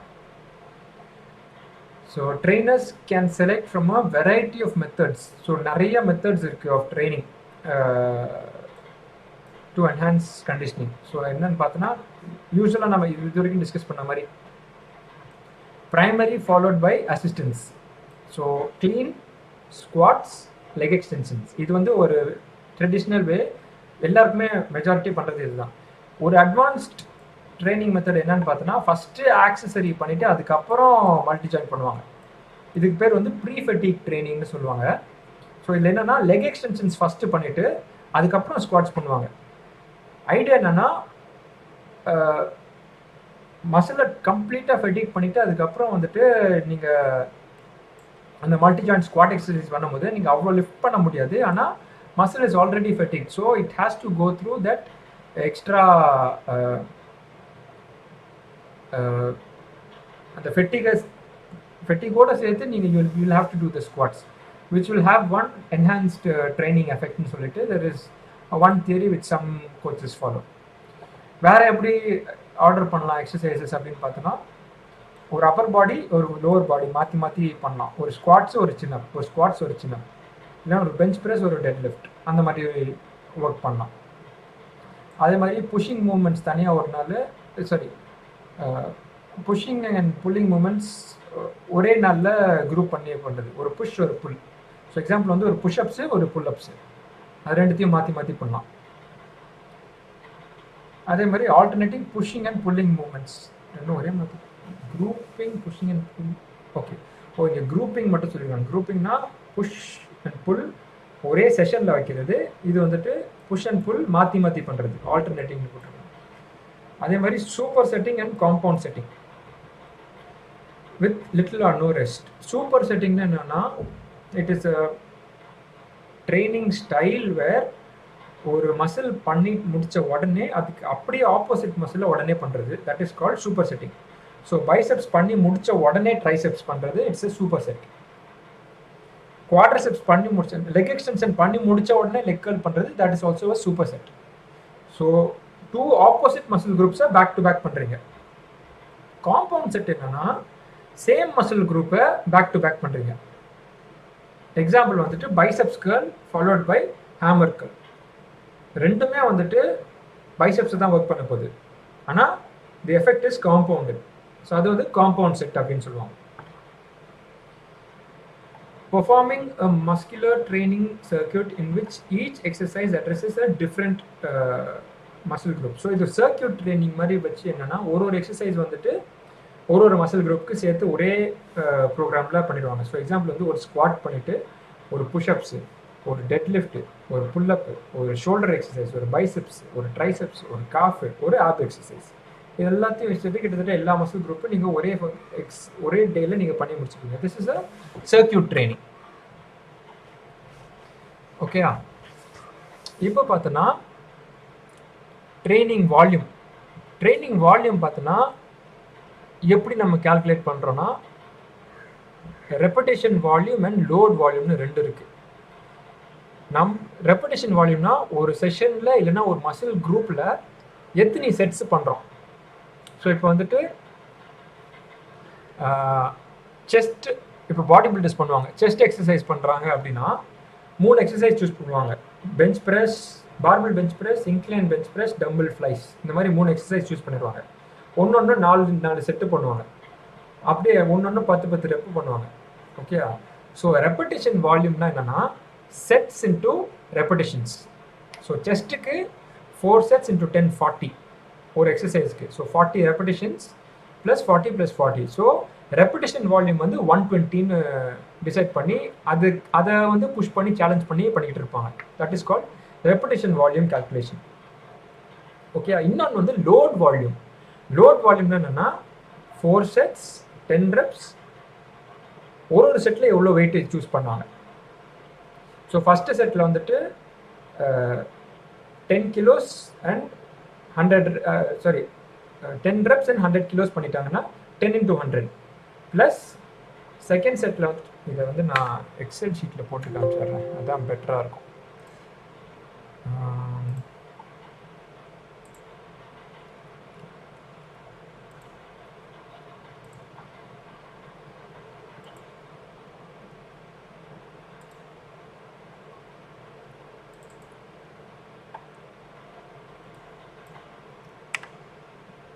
ஓகே.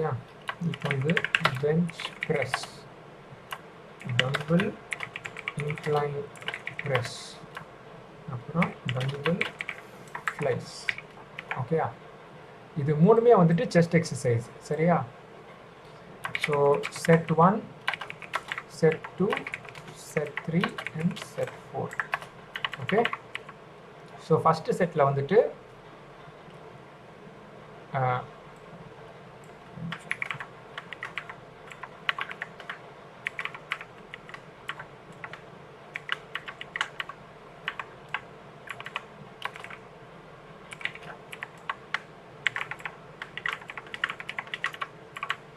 ஓகே. ஸோ ஃபஸ்ட்டு செட்டில் வந்துட்டு மாற்றி போட்டோம்னா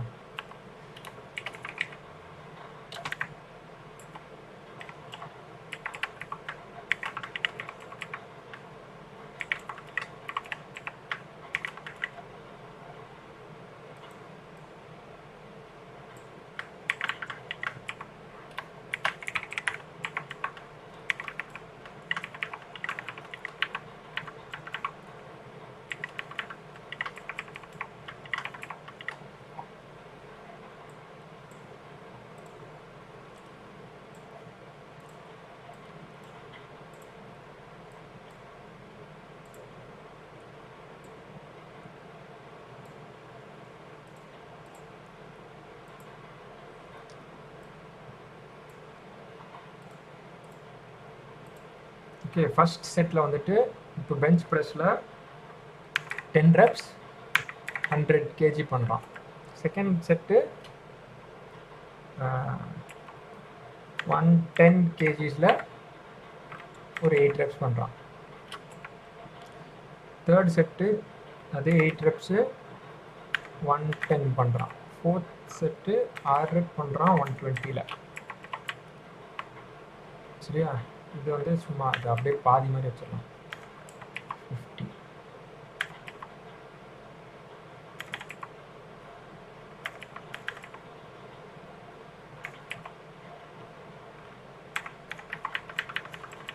இப்போ டம்பிள் ஃப்ளைஸ் பார்த்தோன்னா 10 kgsல, சரி 10 reps and 10.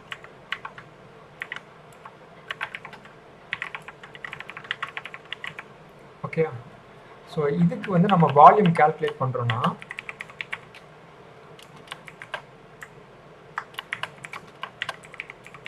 Rep volume and load volume. So rep volume என்ன வரும் அதுக்கு? Any idea? பெஞ்ச் ப்ரெஸ்க்கு ரெப் வால்யூம் எவ்வளோ இருக்கும்? 32. எப்படி சொல்கிறீங்க? நம்பர் ஆஃப் ரெப்ஸ் என்னது? நம்பர் ஆஃப் ரெப்ஸ் கவுண்ட் பண்ணு. 10 + 8 + 8 + 6. ஓகேயா? 32 அது. 32. ஓகே. ஆனா லோட் வால்யூம்னா என்ன வரும் அப்போ? லோட் வால்யூம்னா வெயிட். ஸோ 2 10 ஸோ ஒன்றும் இல்லை, 3 பேசிக்காக என்னன்னா 3 இது வந்து என்னன்னா 320 ஈக்குவல் டு 440. 10 இப்போ number of reps into weight plus this number into weight plus 8 into 110 plus 6 into 120. Okay, 3480 is the answer. Load volume. Okay, இதுதான் load volume. இந்த எக்ஸசைஸ்க்கு மட்டும். ஓகே. இந்த எக்ஸசைஸ்க்கு மட்டும் ரெப்டேஷன் வால்யூம் இது, லோட் வால்யூம் இது. அதே மாதிரி இது ரெண்டுத்துக்கும் எப்படி? இது என்னது? ஈக்குவல் டு ரெப்டேஷன் வால்யூல 5 8 11 16 9 plus 4 plus 16. Okay is 40. Yeah, இது வந்து 40. ஸோ இதுதான் வந்து repetition volume and load volume for each exercise. சரியா? இப்போ இந்த ஹோல் செஷனுக்கு செஸ்டோட வால்யூம் என்ன அப்படின்னு பார்த்தோன்னா செஷன் ரெப் வால்யூம் அது என்னன்னா இது எல்லாத்தையும் டோட்டலில் சம் பண்ணிடுவீங்க. இந்த ஹோல் செஷனில் செஸ்ட் வந்து 88 ரெப்ஸ் பண்ணியிருக்கிறீங்க. அதே மாதிரி இந்த ஹோல் செஷனில் செஸ்ட் வந்து 4750 கிலோஸ் யூஸ் பண்ணியிருக்கீங்க. This is the session load volume, session rep volume. இது வந்து இண்டிவிஜுவல் எக்ஸசைஸோட repetition volume and load volume. புரிஞ்சுதா? புரிஞ்சுதுண்ணா. ஓகேயா? ஸோ இப்படி தான் வந்து you'll be calculating volume.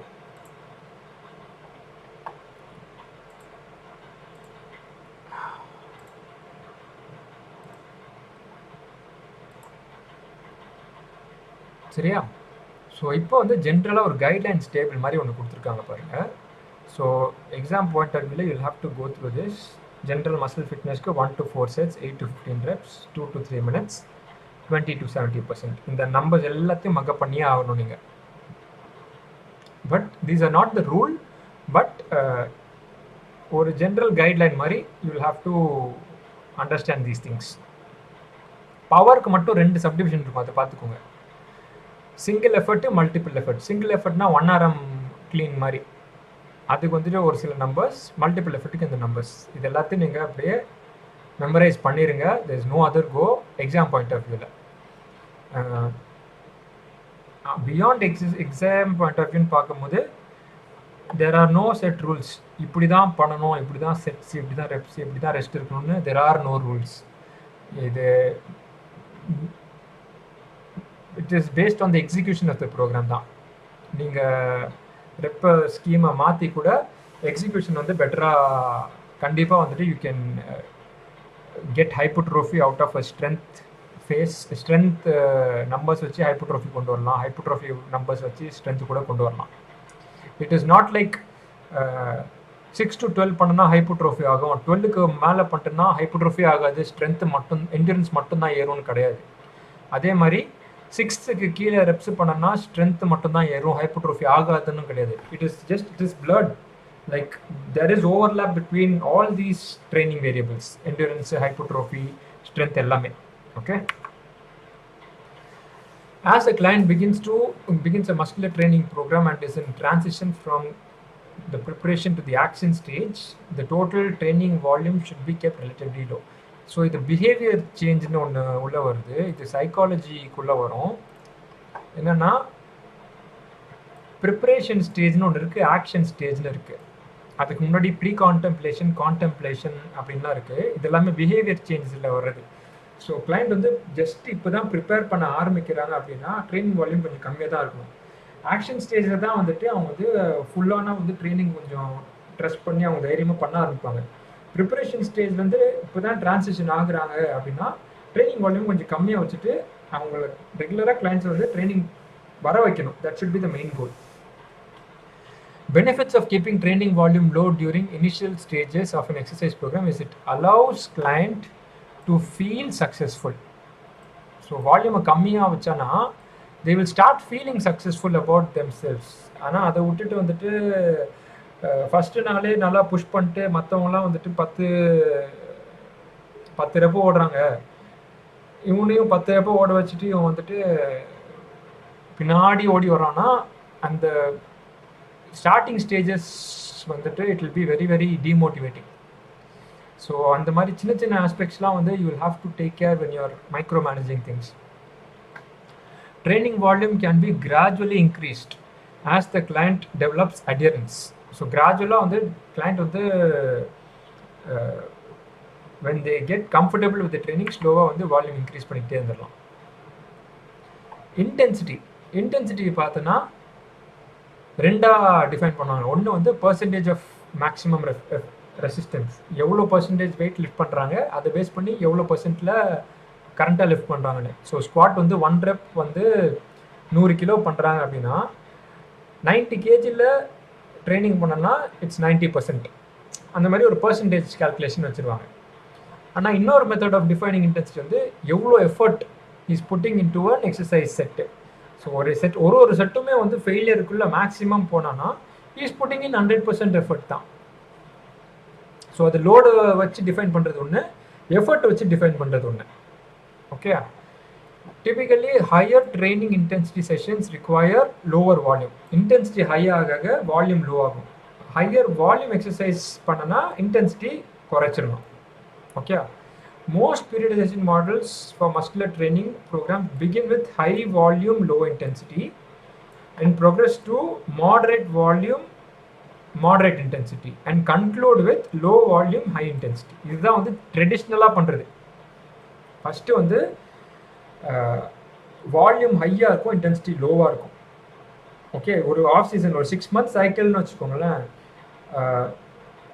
Volume வந்து இப்போ ஒரு பிகினர் மாதிரி வராங்கன்னா அவன் வந்து ஒரு லெட்ஸே இப்போ பவுண்டிங் எல்லாருக்கும் தெரியும்னு நினைக்கிறேன்.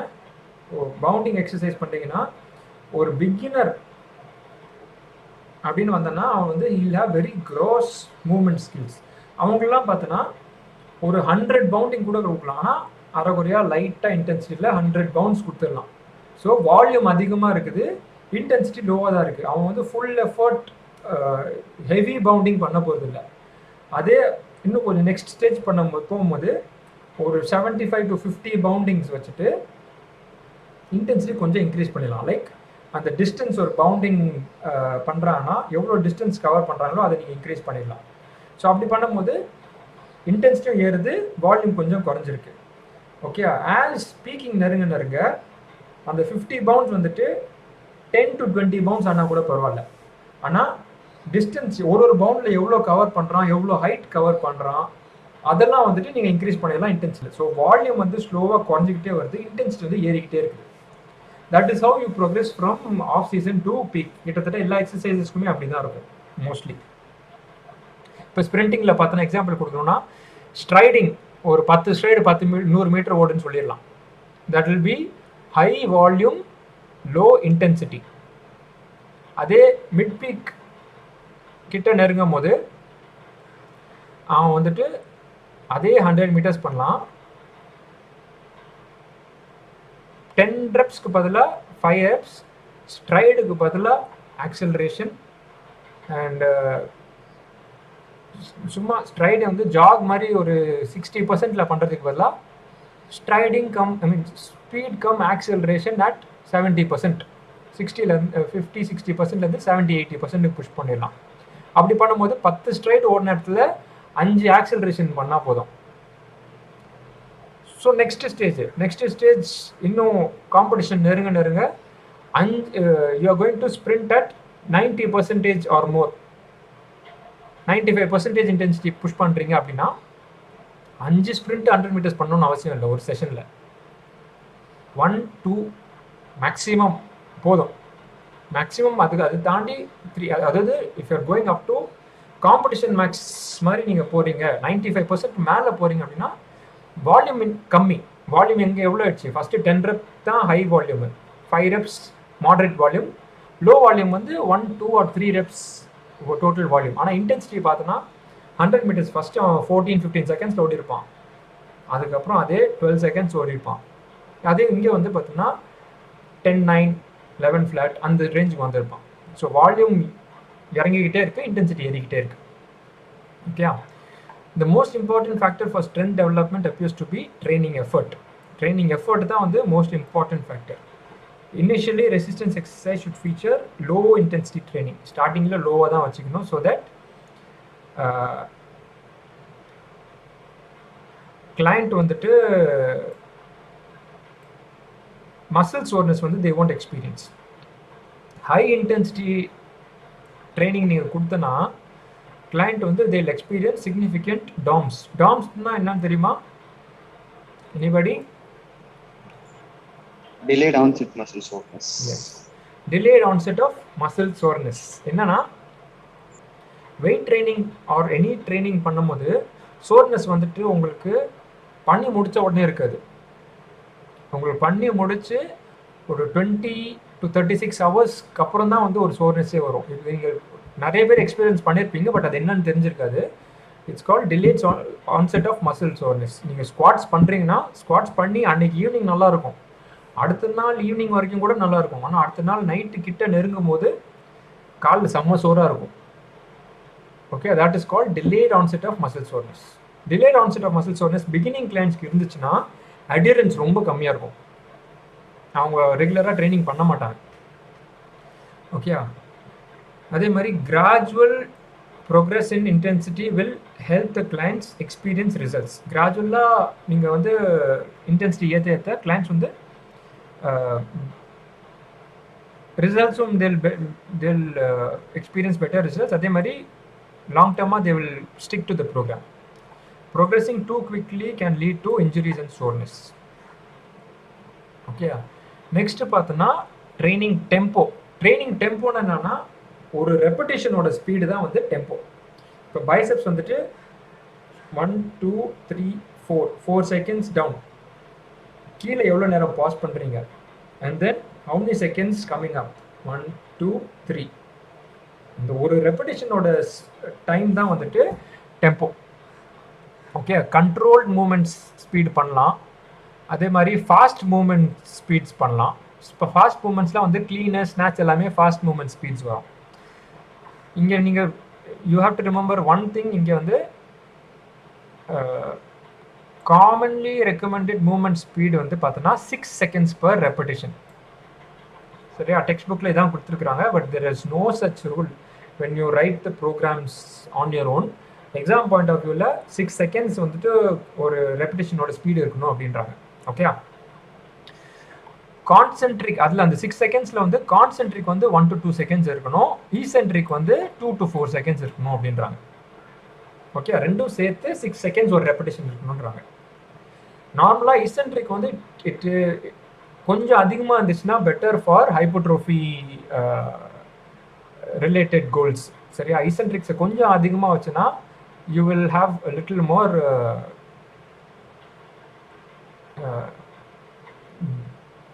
இது பர்ஃபார்மன்ஸ் இம்ப்ரூவ்மெண்ட்ஸ். சுரேகாக்கா ஏதோ வரைஞ்சிக்கிட்டு இருக்கிறீங்க, ஸ்க்ரீனில் வருது.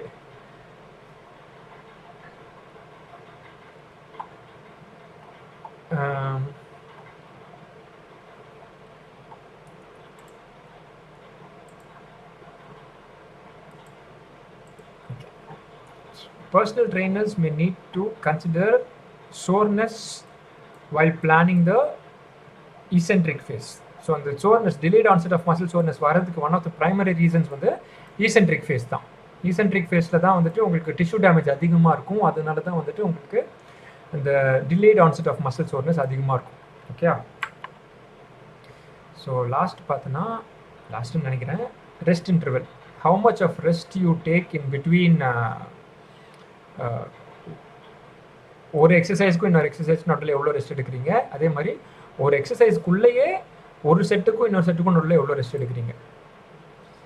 எப்படி நம்ம இந்த ரெஸ்ட் இன்டர்வல் டிட்டர்மைன் பண்ணுறோன்னு பார்த்தோன்னா கிளைண்ட்டோட கோலுக்கு ஏற்ற மாதிரி அவங்க கரண்ட் ட்ரைனிங் ஸ்டேட்டஸ், எவ்வளோ வெயிட் லிஃப்ட் பண்ணுறீங்க அண்ட் எவ்வளோ ட்ரைனிங் பண்ணியிருக்கிறீங்க, அதை பேஸ் பண்ணி amount of work performed. So general ஃபிட்னஸ்க்கு 30 to 90, என்டூரன்ஸ்க்கு 30 செகண்ட்ஸோட கம்மியாக, hypertrophy 30 to 90 seconds, strength pure ஸ்ட்ரென்த்னா 2 to 5, பவர்னா 2 to 5 minutes, 2 to 5 minutes போட்டுருணும். இந்த டேபிளையும் அப்படியே நீங்கள் மக்கப் பண்ணி தான் ஆகணும். இதை பேஸ் பண்ணி கொஸ்டின்ஸ் வரும் கண்டிப்பாக. ஓகே,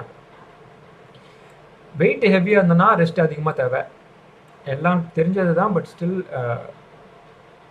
எக்ஸாம் பாயிண்ட் ஆஃப் வியூவில் இட் இஸ் வெரி இம்பார்ட்டன்ட்.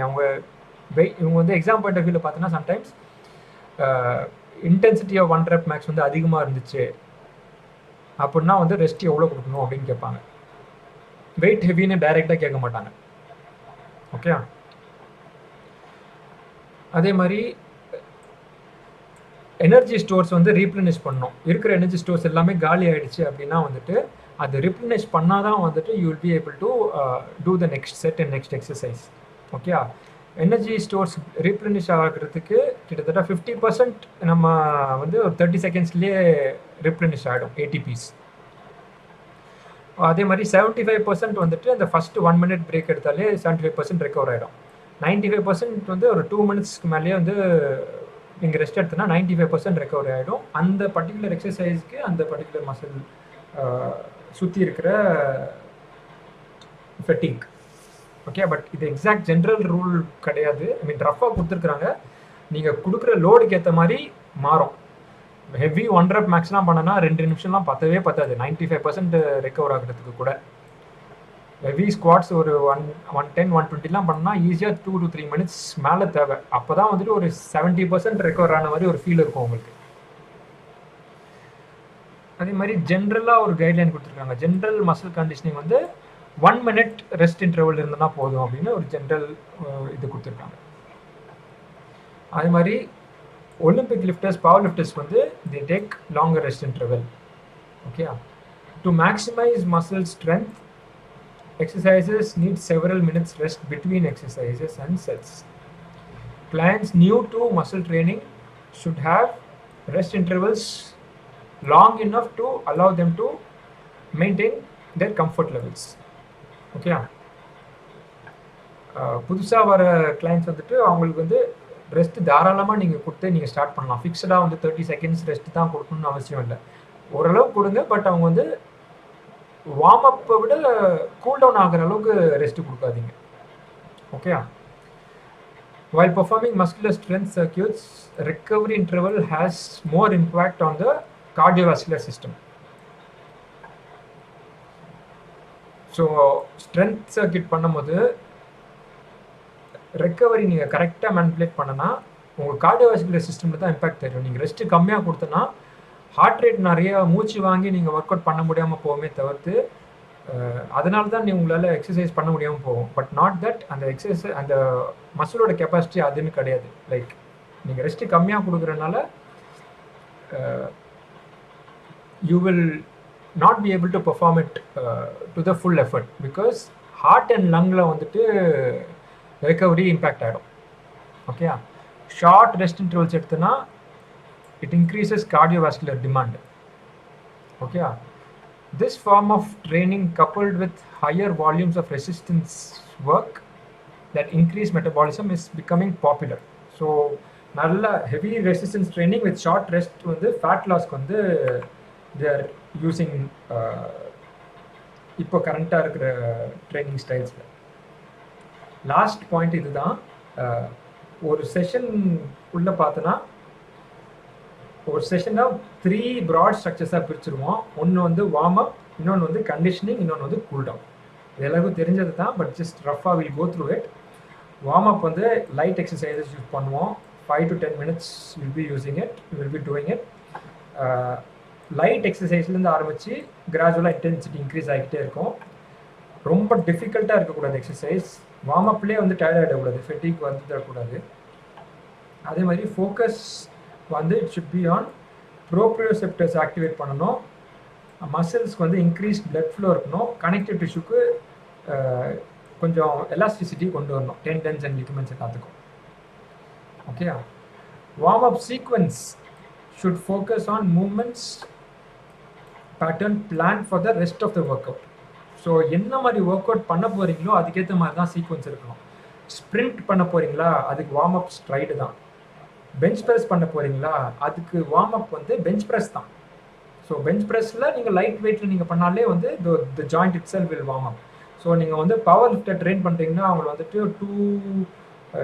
மீன் ஒரு 5 to 10 minutes ஆஃப் ஜாகிங் பண்ணணும்னு அவசியமே கிடையாது. பெஞ்ச் அவங்க பவர் லிஃப்டர்னா அவங்க 100 கிலோ பெஞ்ச் ப்ரெஸ் பண்ணுறாங்கன்னா அவங்க வந்து 20 கிலோஸில் ஆரம்பித்து ஸ்லோவாக கிராஜுவலாக ஒரு செட்டு நீங்கள் பண்ணாலே வந்துட்டு வார்ம் அப் ஆகிடும். வார்ம் அப் செட்ஸ்னு தனியாக பிரிச்சுட்டு ஒர்க் அவுட் செட்ஸ்னு தனியாக பிரிச்சிடலாம். ஓகே, அதே மாதிரி வார்ம் அப்பில் வந்து light activity, dynamic stretching and static stretching flexibility வந்து it can be included as part of warm up. Okay,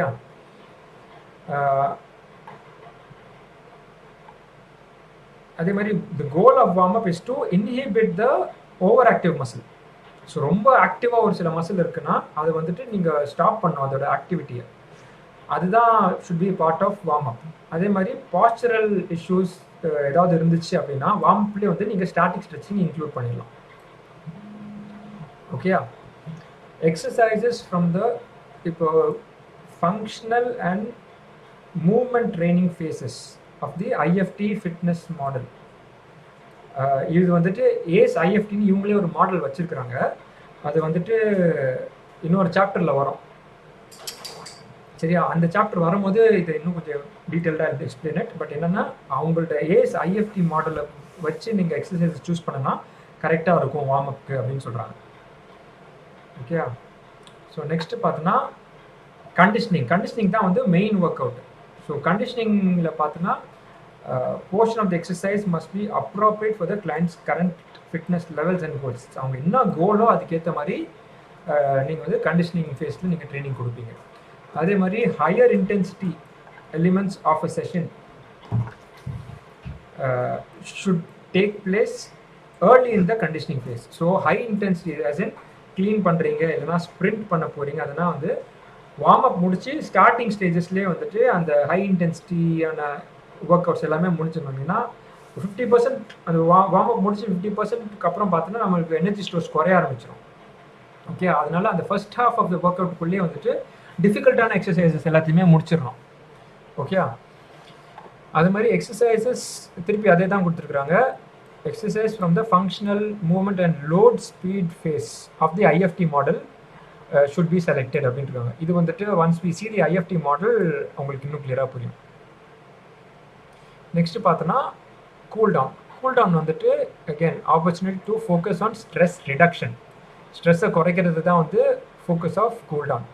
heart rate வந்து ஸ்லோவாக வந்து you should bring it back to resting levels. Muscle relax ஆகணும் and the whole recovery process வந்து it should begin. Okay, should be approximately the same duration and intensity as warm up. So warm up 5-10 minutes பண்ணுறீங்கன்னா அதே மாதிரி cool டவுனும் 5 to 10 minutes இருக்கணும். Okay, static stretching வந்து நீங்கள் வந்து as part of cool down நீங்கள் யூஸ் பண்ணலாம். ஆனால் prolonged static stretching is typically performed at the end of the workout as it may result in neural inhibition and degrees strength. ரொம்ப நிறைய static stretching பண்ணனா வந்து strength decrease ஆகும் immediately after doing it. So அதனால தான் வந்து static stretching வந்து before intense workout வந்து பண்ணக்கூடாதுன்னு not as part of warm up. Postural issues ஏதாவது இருக்குன்னா then you can add some static stretching as part of warm up. But static stretching better to do it as part of cool down. ஏன்னா neural inhibition nerves வந்துட்டு கொஞ்சம் shut down ஆகிற மாதிரி neural inhibition இருக்கிறனால strength decrease ஆகிறதுக்கு chances இருக்குது. Okay, அதனால it's better to do static stretching as part of your cool down it self.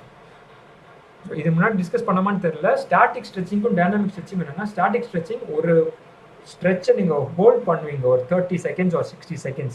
That is called a static stretch. Dynamic ஸ்ட்ரெச்னா you want be holding ஒரு few seconds ஒரு movement மாதிரி போயிட்டு திருப்பி return வந்துடுவீங்க. Those are called dynamic stretches. Okay, இதுவும் அதே மாதிரி ஏஸ் ஐஎஃப்டி மாடலில் யூஸ் பண்ணால் it will be better exercises அப்படின்னு சொல்கிறாங்க. So that's about it. ஏதாவது கொஸ்டின்ஸ் இருக்கா?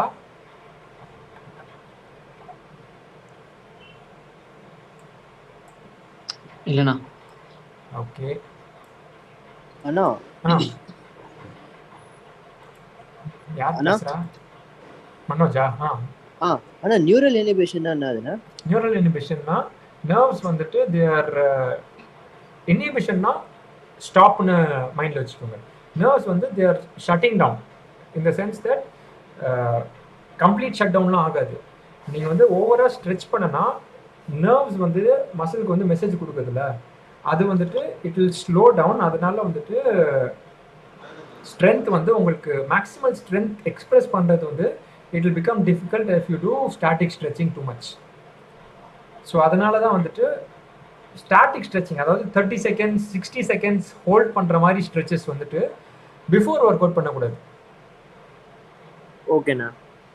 ஓகே, ஆஃப்டர் ஒர்க் அவுட் பண்ணலாம், பட் பிஃபோர் ஒர்க் அவுட் வந்துட்டு பெட்டர் டு அவாய்ட். ஏன்னா நீங்கள் அதை ஹெவியாக பண்ணிட்டுனா மசில் நல்லா ரிலாக்ஸ் ஆகிடும். மசில் ஓவராக ரிலாக்ஸ் ஆகிடுச்சுன்னா அது ஏன்னா நியூரல் இனிபிஷன் இருக்கிறதுனால மசில் ஓவராக ரிலாக்ஸ் ஆனதுக்கப்புறம் நீங்கள் ஹெவி ஸ்ப்ரிண்ட் ஒரு ஸ்குவாட் டெட்லிஃப்ட் பண்ணுறது வந்து நீங்கள் பண்ணுவீங்க, பட் அது வந்து உங்கள்ட்ட 100% மேக்ஸ் இருக்காது. ஓகேண்ணா.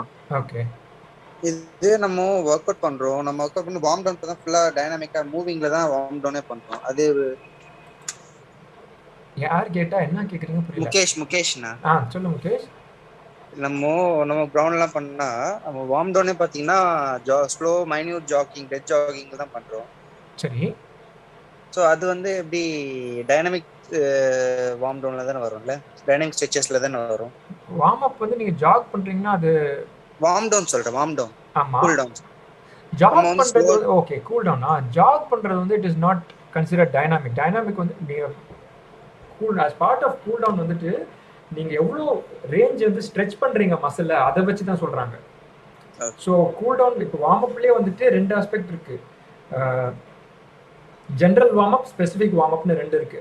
ஜென்ரல் வார்ம் அப் வந்து நீங்க வந்து ஜாக் பண்ணா போதும். ஓகே, அதுக்கப்புறம் ஸ்பெசிஃபிக் வார்ம் அப் வந்து என்ன எக்ஸசைஸ் பண்ண போறீங்களோ அதுக்கேற்ற மாதிரி நீங்க அந்த மசில் குரூப்ஸை மட்டும் நீங்க ஒர்க் பண்ணனா போதும். பெஞ்ச் ப்ரெஸ் பண்ண போறீங்கன்னா பெஞ்ச் ப்ரெஸ் அண்ட் அப்பர் பாடி ரிலேட்டடா ஷோல்டர் மட்டும் நீங்க வார்ம் அப் பண்ணா போதும். ஓகே, கூல் டவுன் சைட் போகும்போது உங்களுக்கு heart rate and body temperature வந்து நார்மல் லெவலுக்கு கொண்டு வந்தா போதும். நீங்க ஜாக் பண்ணணும்னு அவசியம் இல்லை, பண்ணா நீங்க அதனால ஒன்றும் ஆக போறது இல்லை. ஓகே, நீங்க வந்துட்டு ட்ரைனிங் வந்து ஸ்லோவா கிராஜுவலா you're cool bringing down your heart rate to normal. அது வந்து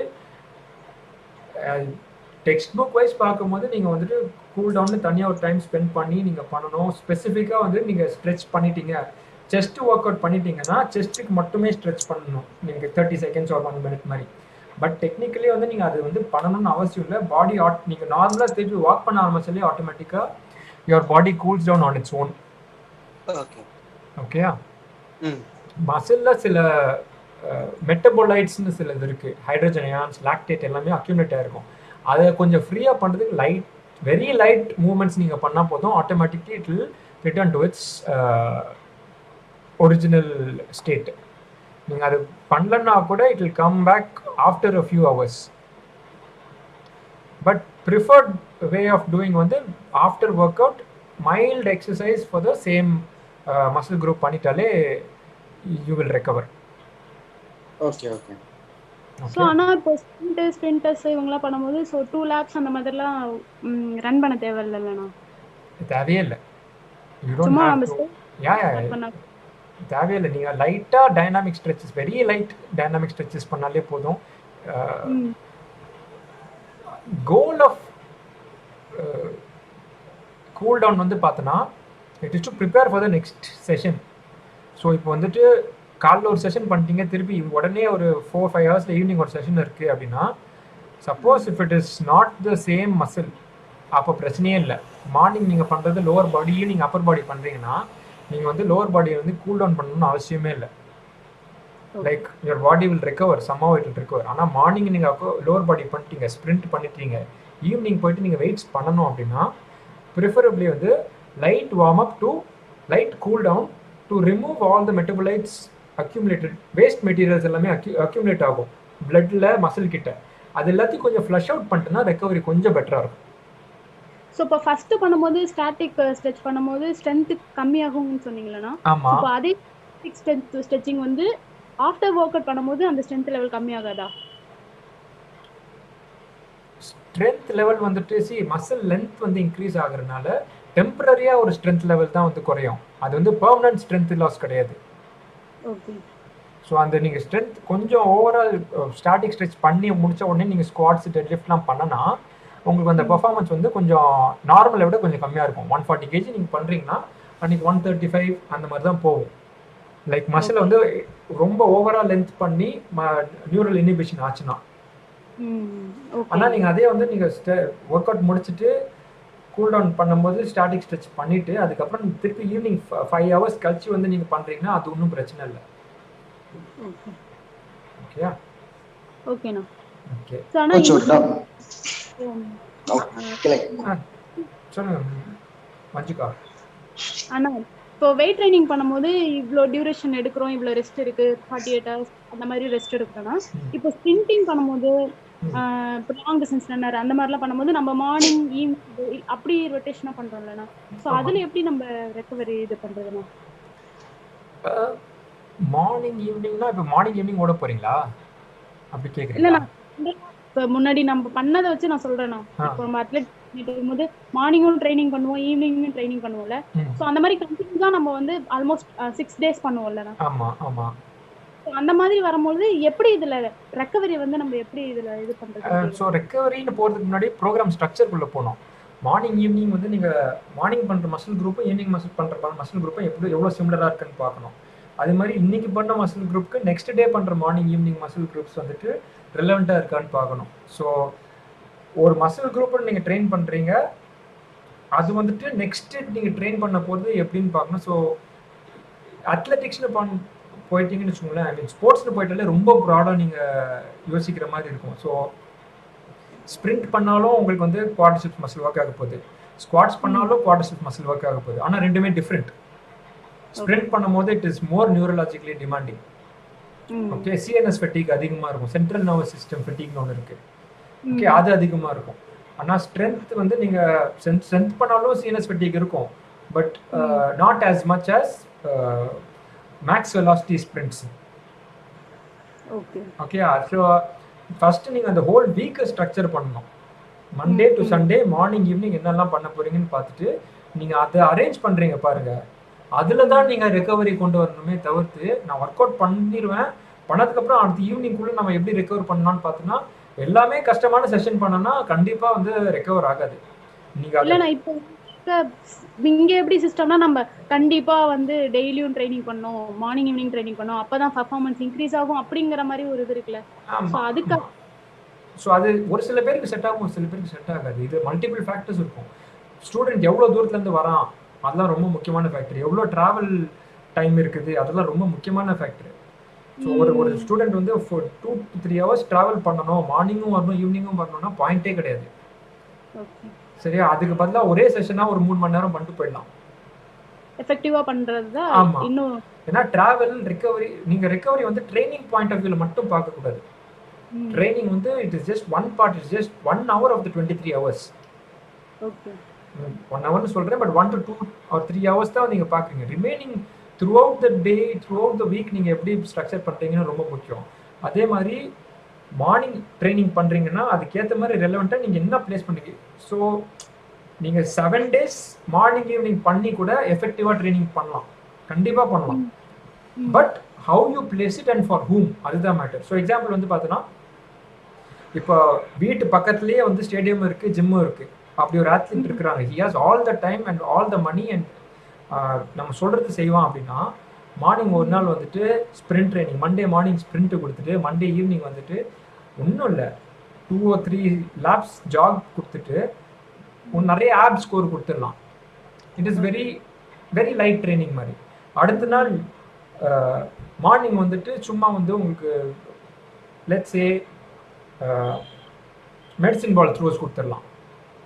மெடிசின் பால்ஸ் தேவைன்னா இல்லைன்னா இங்கே வந்து 100 meters ஸ்ப்ரிண்ட் கொடுத்துட்டிங்களா, இங்கே வந்துட்டு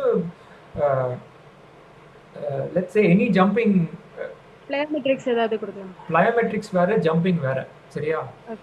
பிளயோமெட்ரிக்ஸ் வந்துட்டு எக்ஸ்ட்ரீம்லி இன்டென்ஸ் ஜம்ப்ஸ் தான் வந்து பிளயோமெட்ரிக்ஸ்.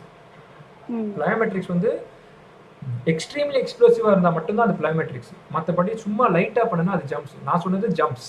சரியா? ஸோ 100 மீட்டர் ஸ்ப்ரிண்ட்ஸ் பண்ணுறீங்க ஒரு நாள், which is high intensity work. அடுத்து ஈவினிங் வந்துட்டு ஒரு மாடரேட், ஒன்றுமே இல்லை, ஒரு டைரக்ட் கோர் ஒர்க் மாதிரி கொடுத்துட்றீங்க. அடுத்த நாள் வந்துட்டு ஜம்ப்ஸ் மட்டும் கொடுக்குறீங்க, நாட் பிளயோமெட்ரிக்ஸ், ஜம்ப்ஸ். ஜம்ப்ஸ்னால் லைட்டாக ஒரு பாக்ஸ் ஜம்ப் மாதிரி ஏதாவது பண்ணுறீங்க, விச் இஸ் லைக் அந்த நியூரலி வந்துட்டு இது வந்து நியூரலி பயங்கர டிமாண்டிங், இது வந்து not so demanding.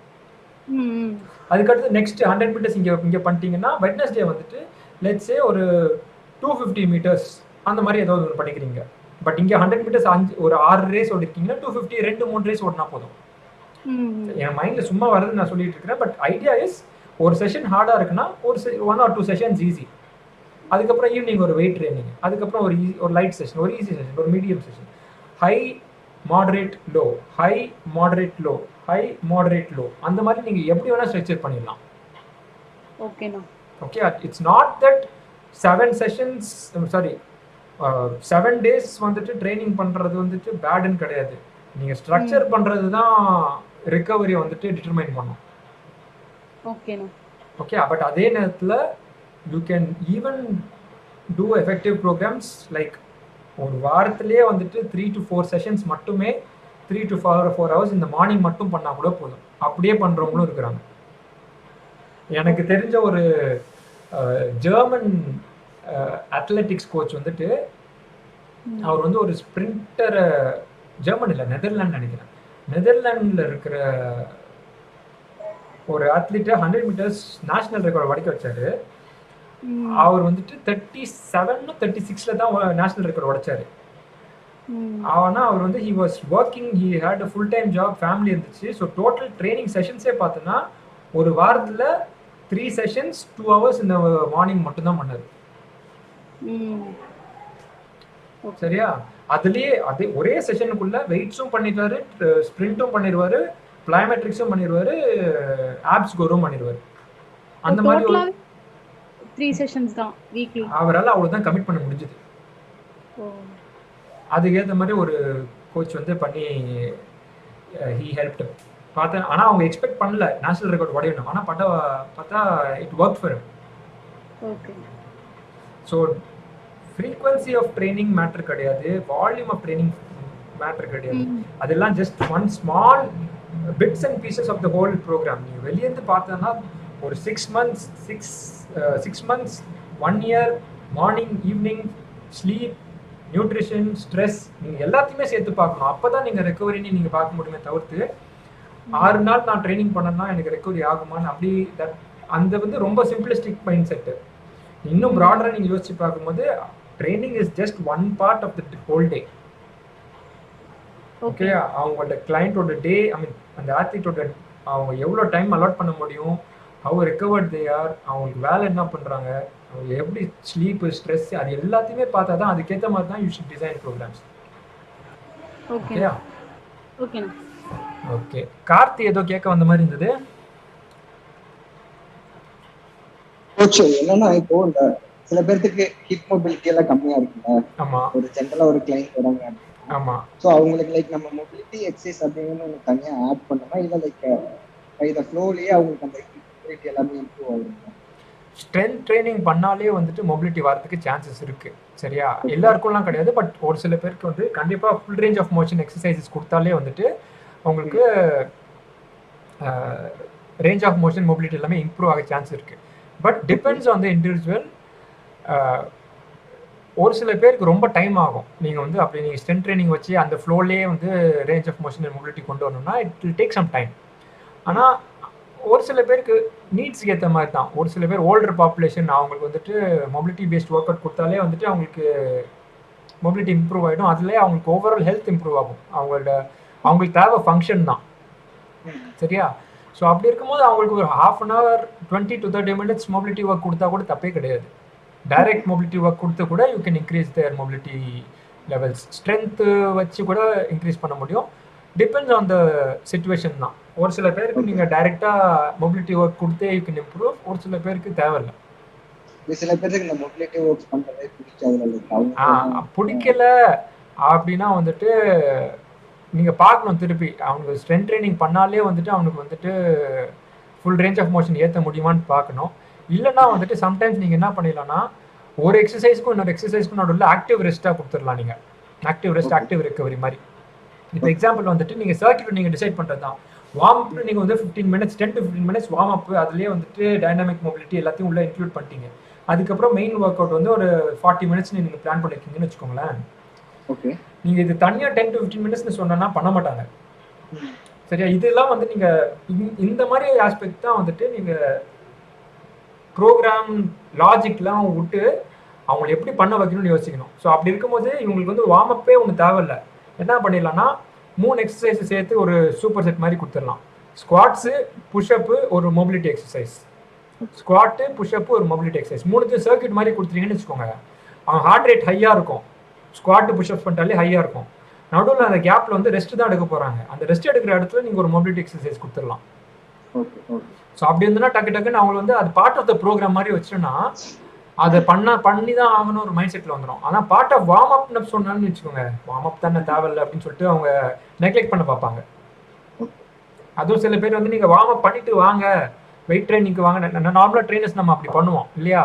Warm up எல்லாம் முடிச்சுட்டு வெயிட் ட்ரைனிங்க்கு வாங்கன்னு சொன்னோன்னா வார்ம் அப் பண்ணாமே வந்துடுவாங்க. ஸோ அப்படி இருக்கும்போது அந்த மாதிரி சில கிளைண்ட்ஸ் வந்து இப்படி நீங்கள் ஹேண்டில் பண்ணிடலாம். 2 எக்ஸசைஸ் இல்லைனா 3 எக்ஸசைஸோட சேர்த்து அப்படியே ஒரு டியூரிங் ரெஸ்ட், ஸ்குவாட்டுக்கும் புஷ்அப்ஸ்க்கும் நடுவில் இருக்கிற ரெஸ்ட்டில் ஒரு மொபிலிட்டி எக்ஸசைஸ் கொடுத்துடலாம். ஓகே, எப்படியும் அவங்க அந்த நேரத்தில் சும்மா தான் இருக்க போகிறாங்க. அது ஜஸ்ட் ட்ரிக்ஸ் தான் வச்சுக்கோங்க. சும்மா அவங்க கிளைண்ட்டை எப்படியாவது பண்ண வைக்கிறது தான். ஓகே. Anything else?